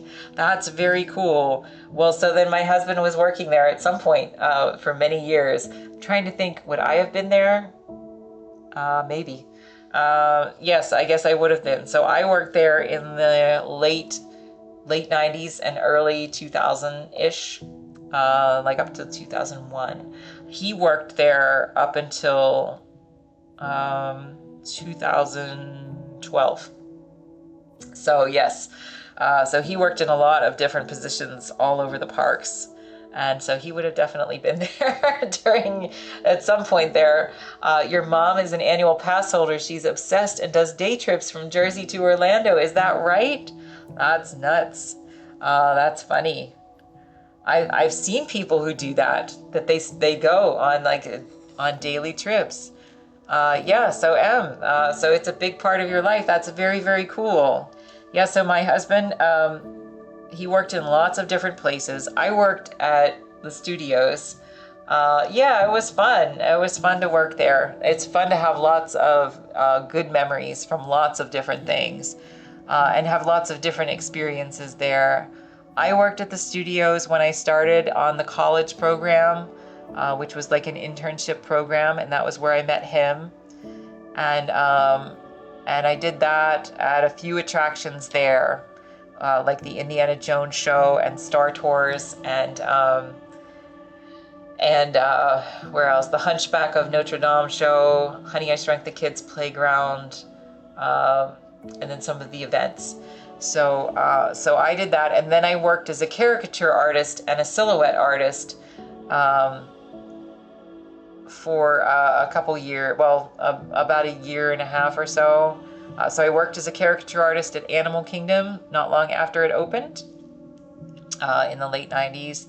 And I worked as a silhouette artist in Magic Kingdom on Main Street and in Liberty Square. So yeah, and then he has just a huge amount of, I couldn't even list the number. I wouldn't have enough time today to list all the places that he worked at Disney. But yeah, so I will tell stories sometimes in here of the things that we did and the experiences that we had. But yeah, it was a big part of our lives for a very long time. So very interesting experience living in Central Florida and living essentially, so close to Disney and having that just be daily experience. So I say, like when he was younger, in the late 90s, he worked at the Great Movie Ride, and he was a gangster at the Great Movie Ride. He was also a bandit and a tour guide, but at that time you were allowed to basically take your costumes home and then wear them to work. So he would get dressed up in his gangster outfit or whatever, and I would give him his breakfast sandwich that I had made and send him out the door. So it was pretty funny. I wanted to be a dancer at Disney, but I didn't meet the height requirement, and I knew I would be overstimulated auditioning for character costume. At the time, it was basically Minnie Mouse or nothing. Is that right? I wish they had never taken the Great Movie Ride out. That was a staple. I know, right? A fun fact I will tell you, that my husband is, I believe, the only person to ever, drum roll please, right?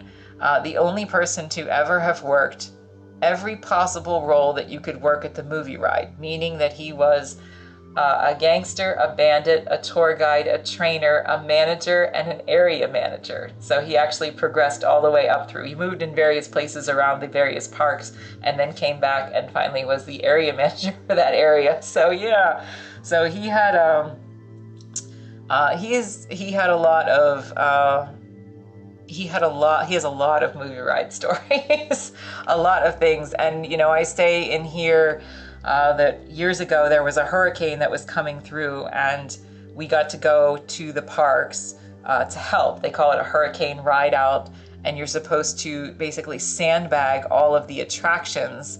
And so when we did that, our home base was the movie ride.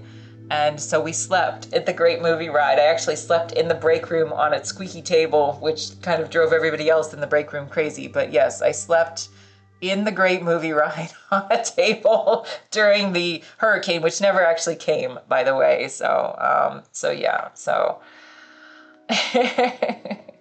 Minnie Mouse or nothing.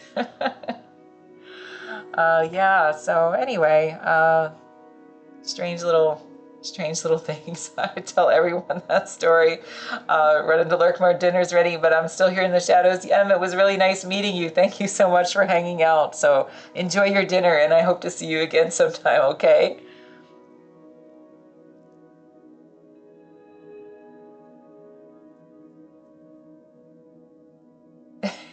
Sounds good.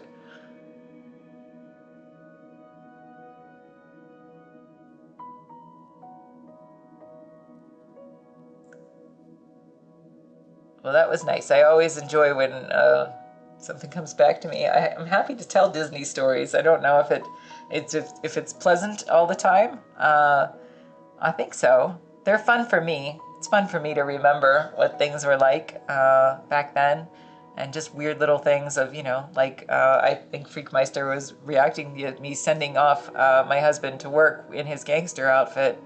And that was just kind of like the way of things, right?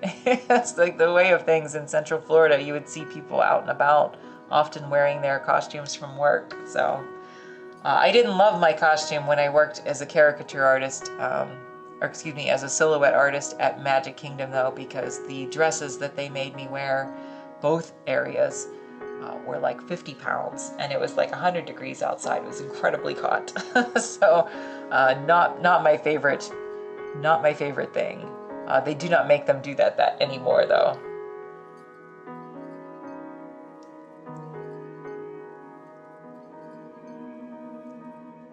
Yeah, it was not fun, Janica. The other costumes, not so bad, but those two costumes that they had me wear in Magic Kingdom, they were really bad. They were really, really bad. I'm not sure why they did that for so many years, but anyway, all right, we're doing pretty good. I've got a little bit of dimensions starting to pop out here. The behind the scenes magic was not very magical sometimes. Yeah. Not always. Not always. But yeah, it was definitely an experience. Definitely an experience. Just a different,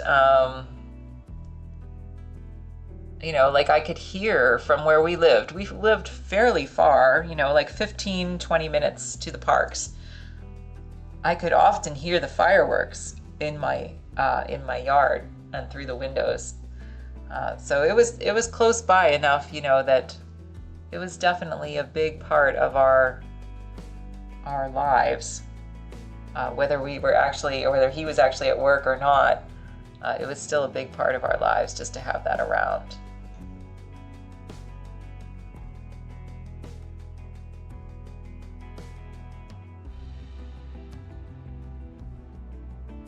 But there was a very different vibe, and I don't know how to describe it too well, but a very different vibe, at least at that time in Central Florida, where there just happened to be, I think because the parks attracted so many creative people from different walks of life, right? And so it's a very wonderfully colorful and diverse, just cultural system there. So like I said, just like when I would go to the movies, and people would wear not just like little costumes to like the Star Wars movies, like costumes, like full-on costumes, and just seeing so many creative people, and I don't know. It was just a very different lifestyle from, I'll call it, the normal world outside of that. So, yeah, full cosplay, definitely. People wanted to showcase their creativity, you know.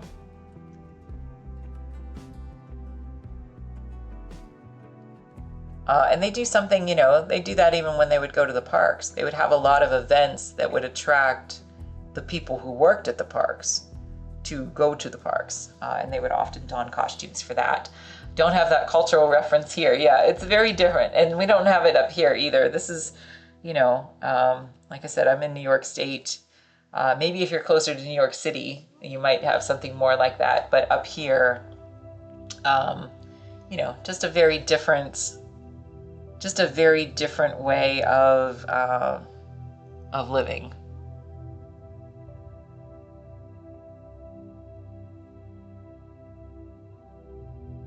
Even just a very, you know, this is a very strange small thing that popped in my head just now, but I can remember it even just going to the grocery store, right? But because my grocery stores, no matter which one I went to, they were all within essentially 15 minutes of the theme parks. So they had often decorations, memorabilia, whatever, of Mickey Mouse, right? And everything else, Mickey Mouse, Universal Studios, whatever. So all of that stuff being decorated within just your grocery store just makes it different.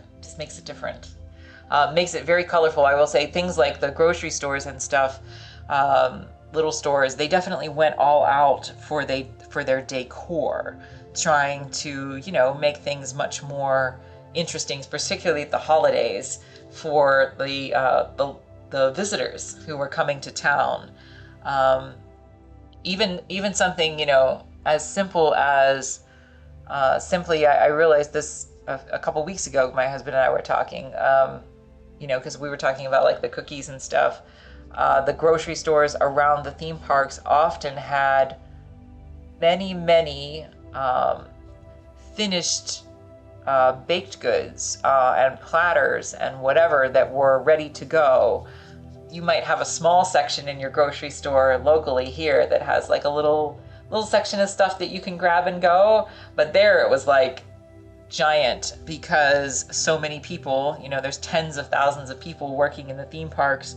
They're all having events happening within their little offices or whatever, and then people visiting in large groups, and so there was always lots of prepared food. Raging Trash Panda, nice to see you in here. OMG cookies, yes, real cookies, Raging Trash Panda. So I baked real cookies for this, just like these, and decorated them, and then we photographed them, and we're painting them. So I'm doing so good. How are you doing? So nice to see you in here. I appreciate you popping back in. So thank you so much. I really appreciate it. Yes. So we're just hopping along. We're just hopping along. Just trying to get some layers in today. Not making this a real stressful day of painting, but we're trying to get some layers in. So how's your week been? It's been a while since I've seen you in here, Raging Trash Panda.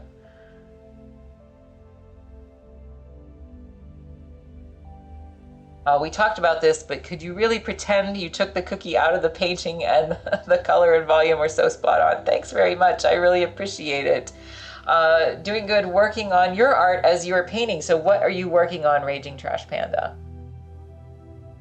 Yes, Jenica, I'm going to try. I'm going to try to do that. That's going to be my goal. That's going to be the point where I know that I get to a successful point when I can convincingly, you know, it's going to be a little bit, but when I can convincingly get to that point where I can put the cookie in front of it and then pull it away so that I surprise you. I'm going to try. I'm going to try.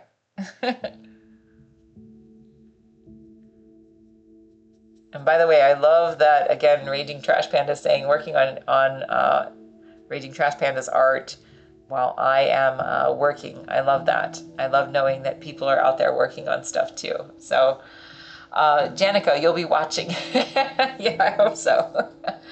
Lots of in real life work, which is taking a lot of my time, working on selling my art to finally quit the job. Good for you. Good for you.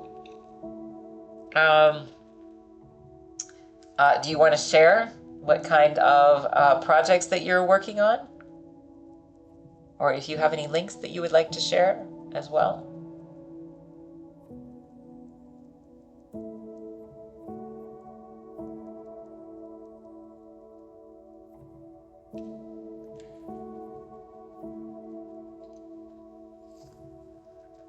All right, let's turn this sucker around and let's just see how my dry time's doing on things. Oh yeah, sure. All right, I think my kitty cats are just about dry. So here's the trick we're gonna try. I am gonna take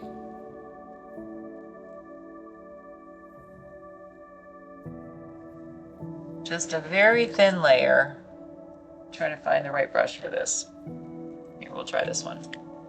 We're going to try to take a very thin layer of my darker color because I need to knock my kitty cats back a little bit. That sounds really terrible to say it that way, but what I need to do is basically try, well, let's try it on a small area. Let's try it on the pumpkin here first before I try it on the kitty cat. So what I'm going to do is try to, I have the form already in there, but it's a little pasty for my liking, and I don't want it to be pasty in the end. So I'm going to try to add just a little bit of color.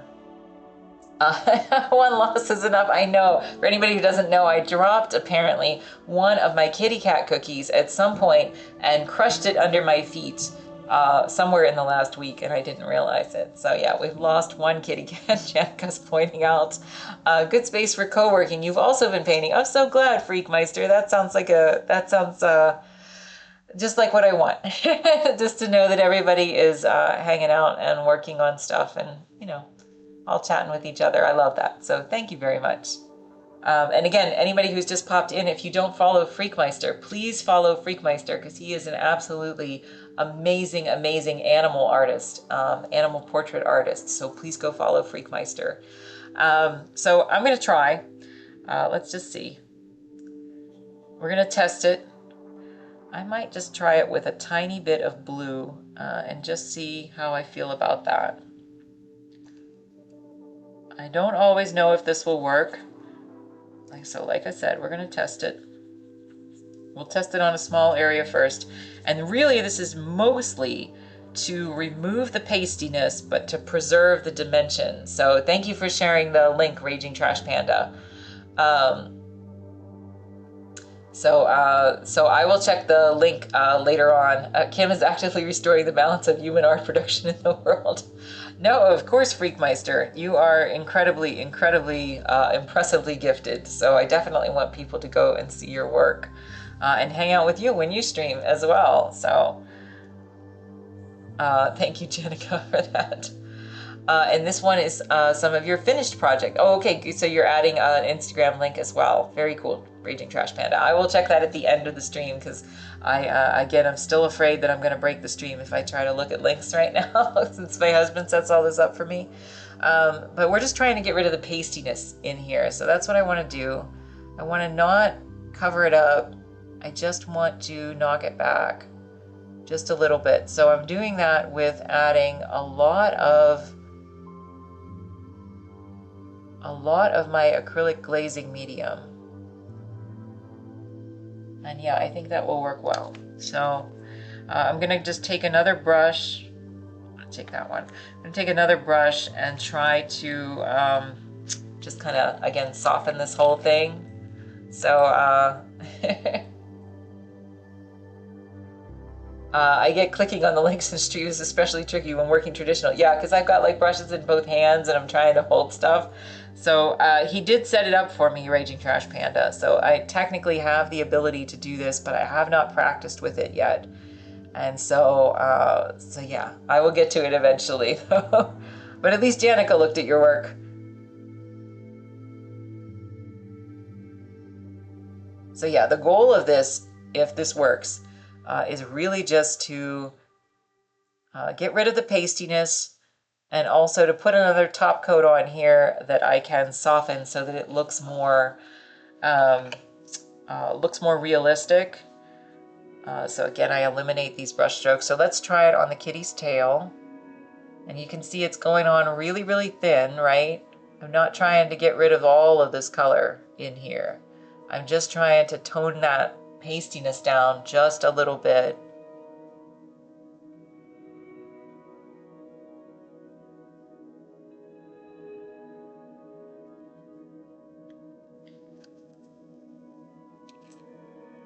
Oh, so you do oil and traditional art, Raging Trash Panda. I don't know if I knew that.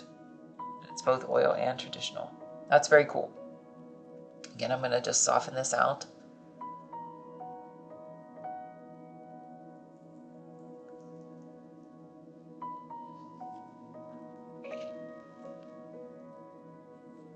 Anyway, thank you for sharing your links, Raging Trash Panda.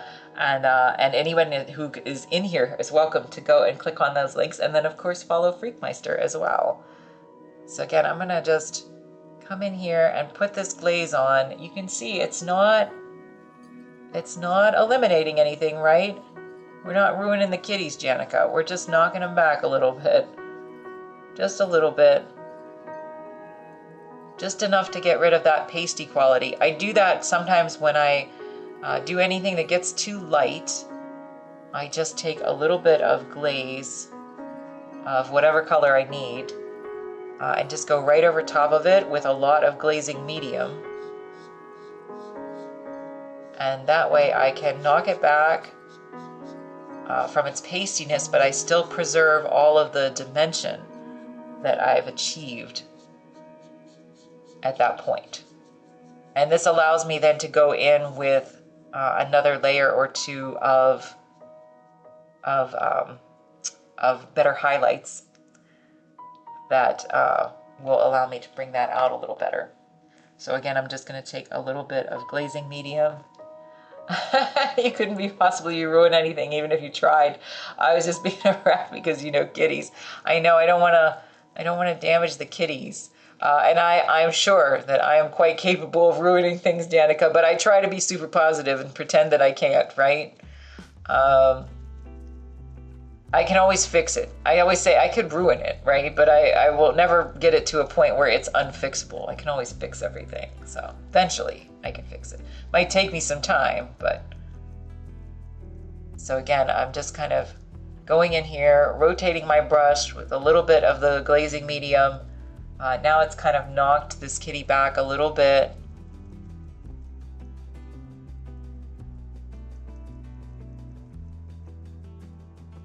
And it's still on your screen probably a bit shiny. But it gives me room to go in and make this a little bit more dimensional later on. So glazing is scaring me so much I need to practice it. Is that right? Yeah, it's definitely an acquired thing, but I don't know. It's necessary for me though. I do it a lot. I mean, everything's pretty much glaze, right? Like whole paintings, Raging Trash Panda are pretty much a glaze. So it's not so bad once you get started with it. I understand though it could be scary because you want to not ruin anything that you have. And so, you know, you think that you're going to ruin it. The good news is whether you're doing this in oil or acrylic with the glazing, at least in acrylic you can catch it in time. You could always wipe it off.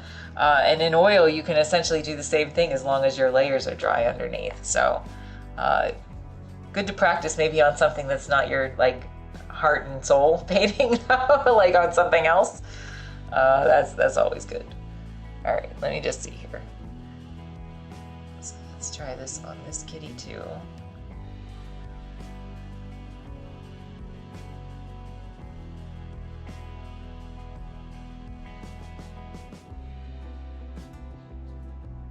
Yeah, so this will give me, this will knock things back just enough to give me enough room to come in and add probably 2 more layers on the black area at least for highlights, and another one at least for the shadows. And so if I do all of those in conjunction with each other, hopefully it will really start to make this look very convincing. So again, it's just a patient process, right? Just gotta get through it.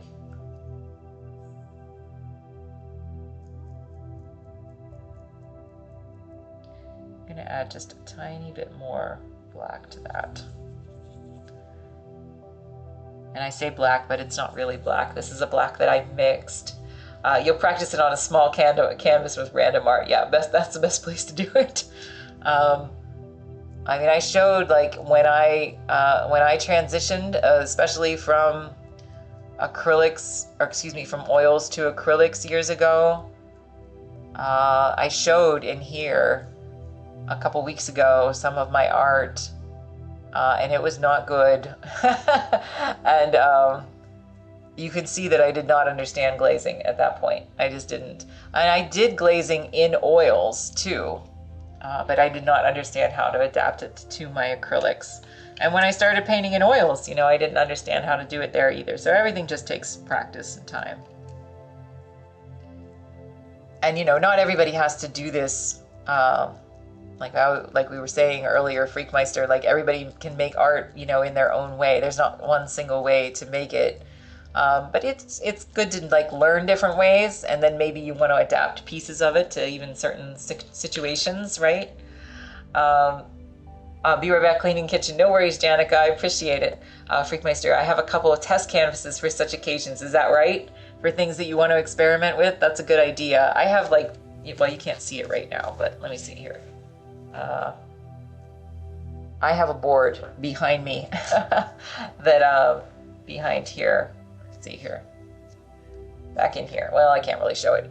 I have a board behind here that I test things on when I was testing like color mixes and stuff.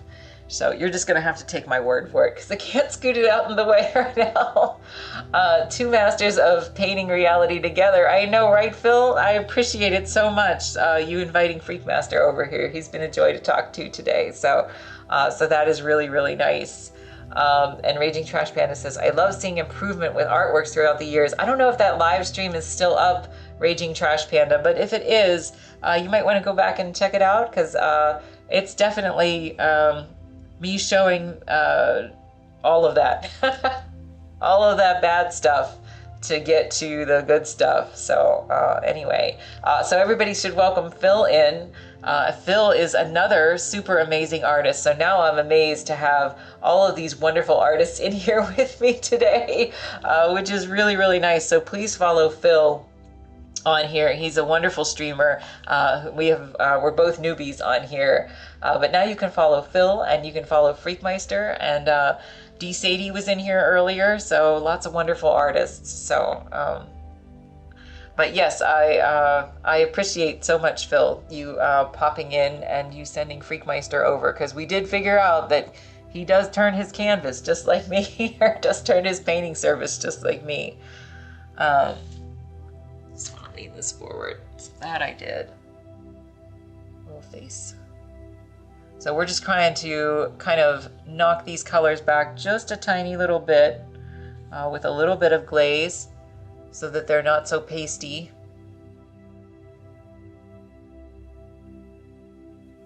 And I'm using that dark color that I had mixed earlier, but I did put a little bit of phthalo blue in here.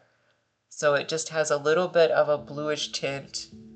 And I think that makes it look a little bit more convincing as we go. So a couple more layers to go on these, on the cookies, on the kitty cookies, but this gets us a little bit closer.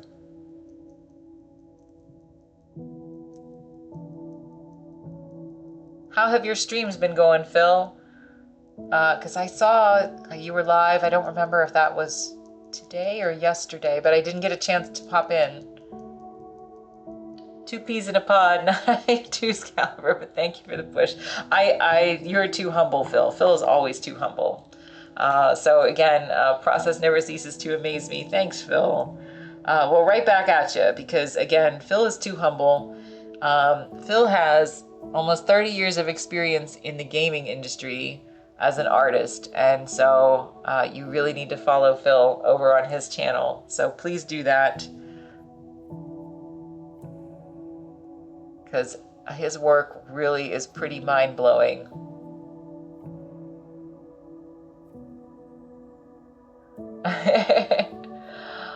Welcome to streaming and Twitch. Happy to have an artist with your mindset here. I appreciate that very much, Freakmeister. Thanks very much. I'm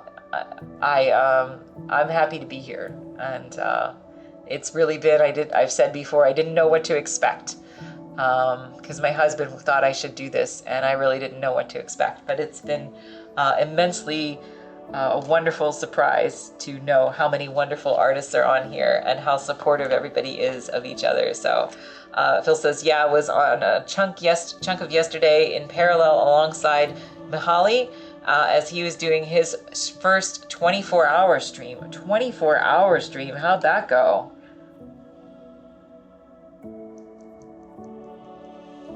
And I don't know if I follow him or her.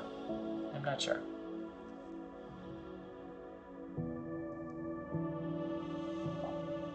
Yeah, thanks, Freakmeister. It's made me, I thought it would be distracting, honestly. I've said before in here, I thought it would be distracting to paint, but, you know, to chat and paint at the same time, but it's made me surprisingly focused. While I can't get in and do like the really tiny details, it does make me actually fairly efficient, which was very surprising.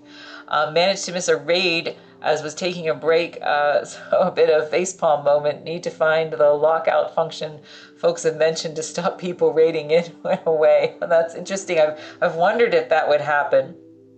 Mihaly is an incredible Australian fantasy artist with a great fun and friendly community. Nice. You can share the link in here to their channel, or if that's just the channel name, I don't know. And again, I'm going to have to check them out because I don't know if I've encountered them before. So 24 hours though, that's intense for a stream. I don't know if you're ever going to get that from me. 24 hours. Yes, thank you very much for sharing that.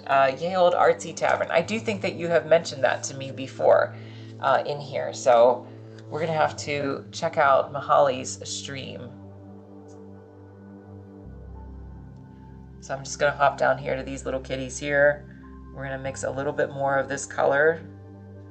So just some of our darker color with a little extra blue mixed in. And then some acrylic glazing medium. It's definitely more welcoming and encouraging for art than when I started in 2018. So I love to see it. Oh, I'm glad. I have far worse stories. Is that right? Oh my. Was off and on 17 hours yesterday to support mostly with mirth and some magma canvas paintings. Wow, 17 hours. Please take care of y'all like yourselves, because like, you know, that's a lot. That's a lot. I think I'm bad sometimes. All right, so I'm just gonna come down here. Again, I've got this darker color, which was mixed with my Payne's Gray and my my burnt umber, but I've added a little bit of phthalo blue to it now, and I'm just applying it very, very thinly with a glaze to knock the color back a bit so it's not so pasty, but to hold on to the dimension that I have created at this point. And then we'll build the colors back up again, because that's how I roll. So I gotta go. It's 1 a.m. I'll see you in the new stream. Have a good day. Thank you so much, Raging Trash Panda. I appreciate you saying the cookies look so good. Thank you. Have a good night then. Take care of yourself, okay? Been doing community canvas for weeks. Last one this AM. Finally discovered other brushes hiding behind the layers. Is that right? How about that?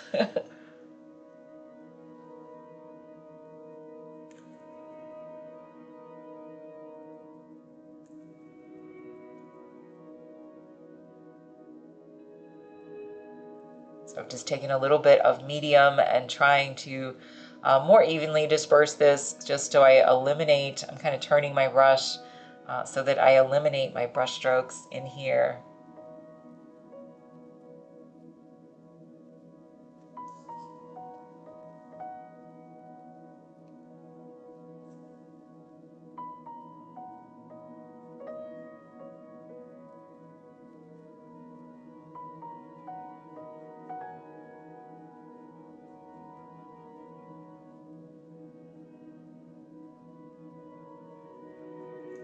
So Phil, are you still working on your dragon piece, or is this something that you found when doing something else? Or realized when doing something else? I think Freakmeister and Kim are painting on glass, rubbing out the paint. That's very kind, Phil. And you know that's not true. You know it's not true.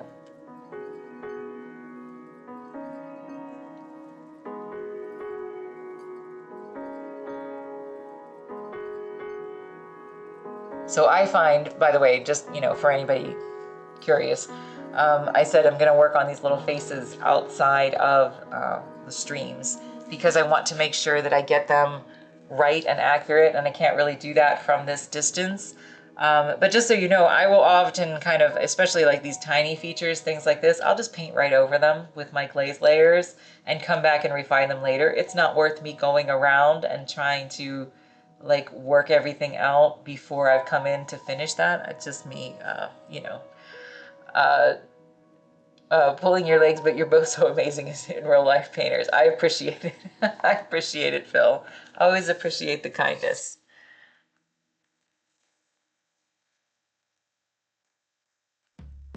And yeah, Freakmeister is amazing, right? So I was really glad that you recommended his channel.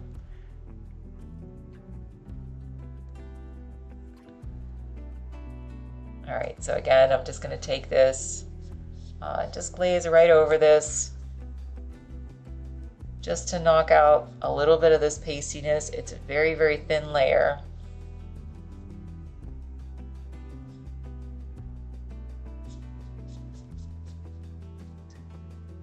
Still on the Dragma, Magma shared canvas. Mahali runs every Friday.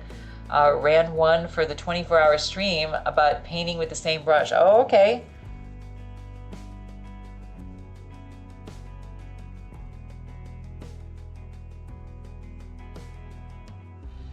If you haven't seen Phil's dragon painting, it's pretty astounding.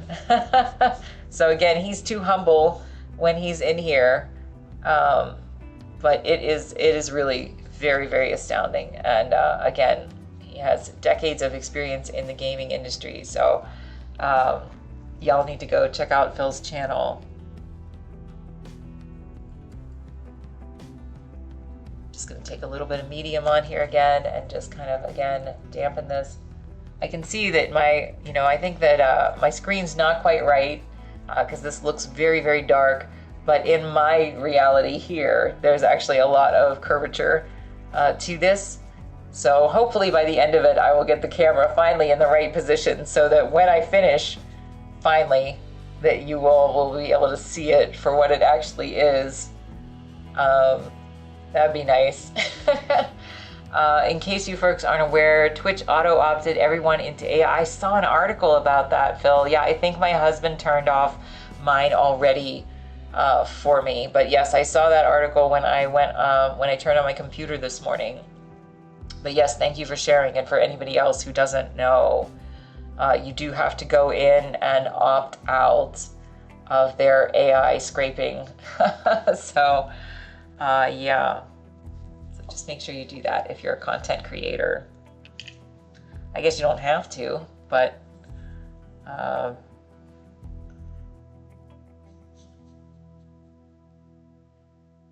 yeah, I would.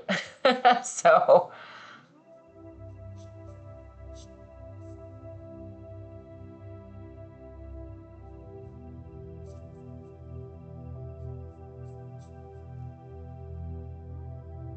Especially an issue for artists, crafts, folks making live stuff. Yeah, I would think so.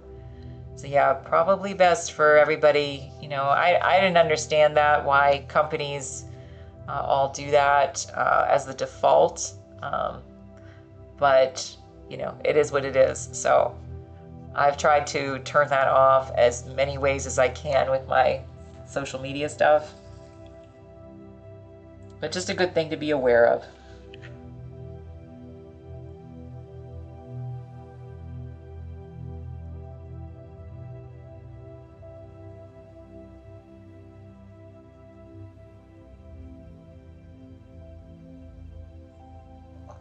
All right, let's take a look. See how I'm doing. All right, I'm gonna do a little bit more.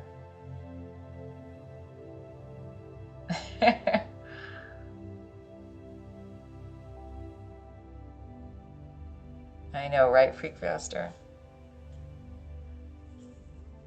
Or Freakmeister, I called you Freakmaster, I'm sorry, Freakmeister.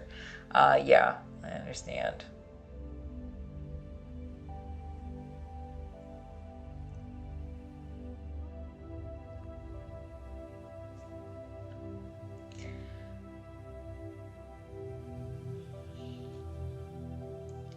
All right, y'all. So even though I didn't get quite as far as I would like to, I am gonna call this for the day, I think. And I'm gonna try, like I said, tomorrow morning, I hope before I start that I'll have some time. And let's just see if we can turn it a little bit. We're getting there. We're getting there. Okay, so tomorrow morning before I start, I'm gonna try to come in and start to clean up a lot of the little details that are a little bit hard for me to do on the stream. But I think that we did pretty good for the passes that we had in here. And so it was definitely a good start. So thank you so much to everybody for hanging out with me today. Thank you so much for Freakmeister, because it was so nice meeting you in here.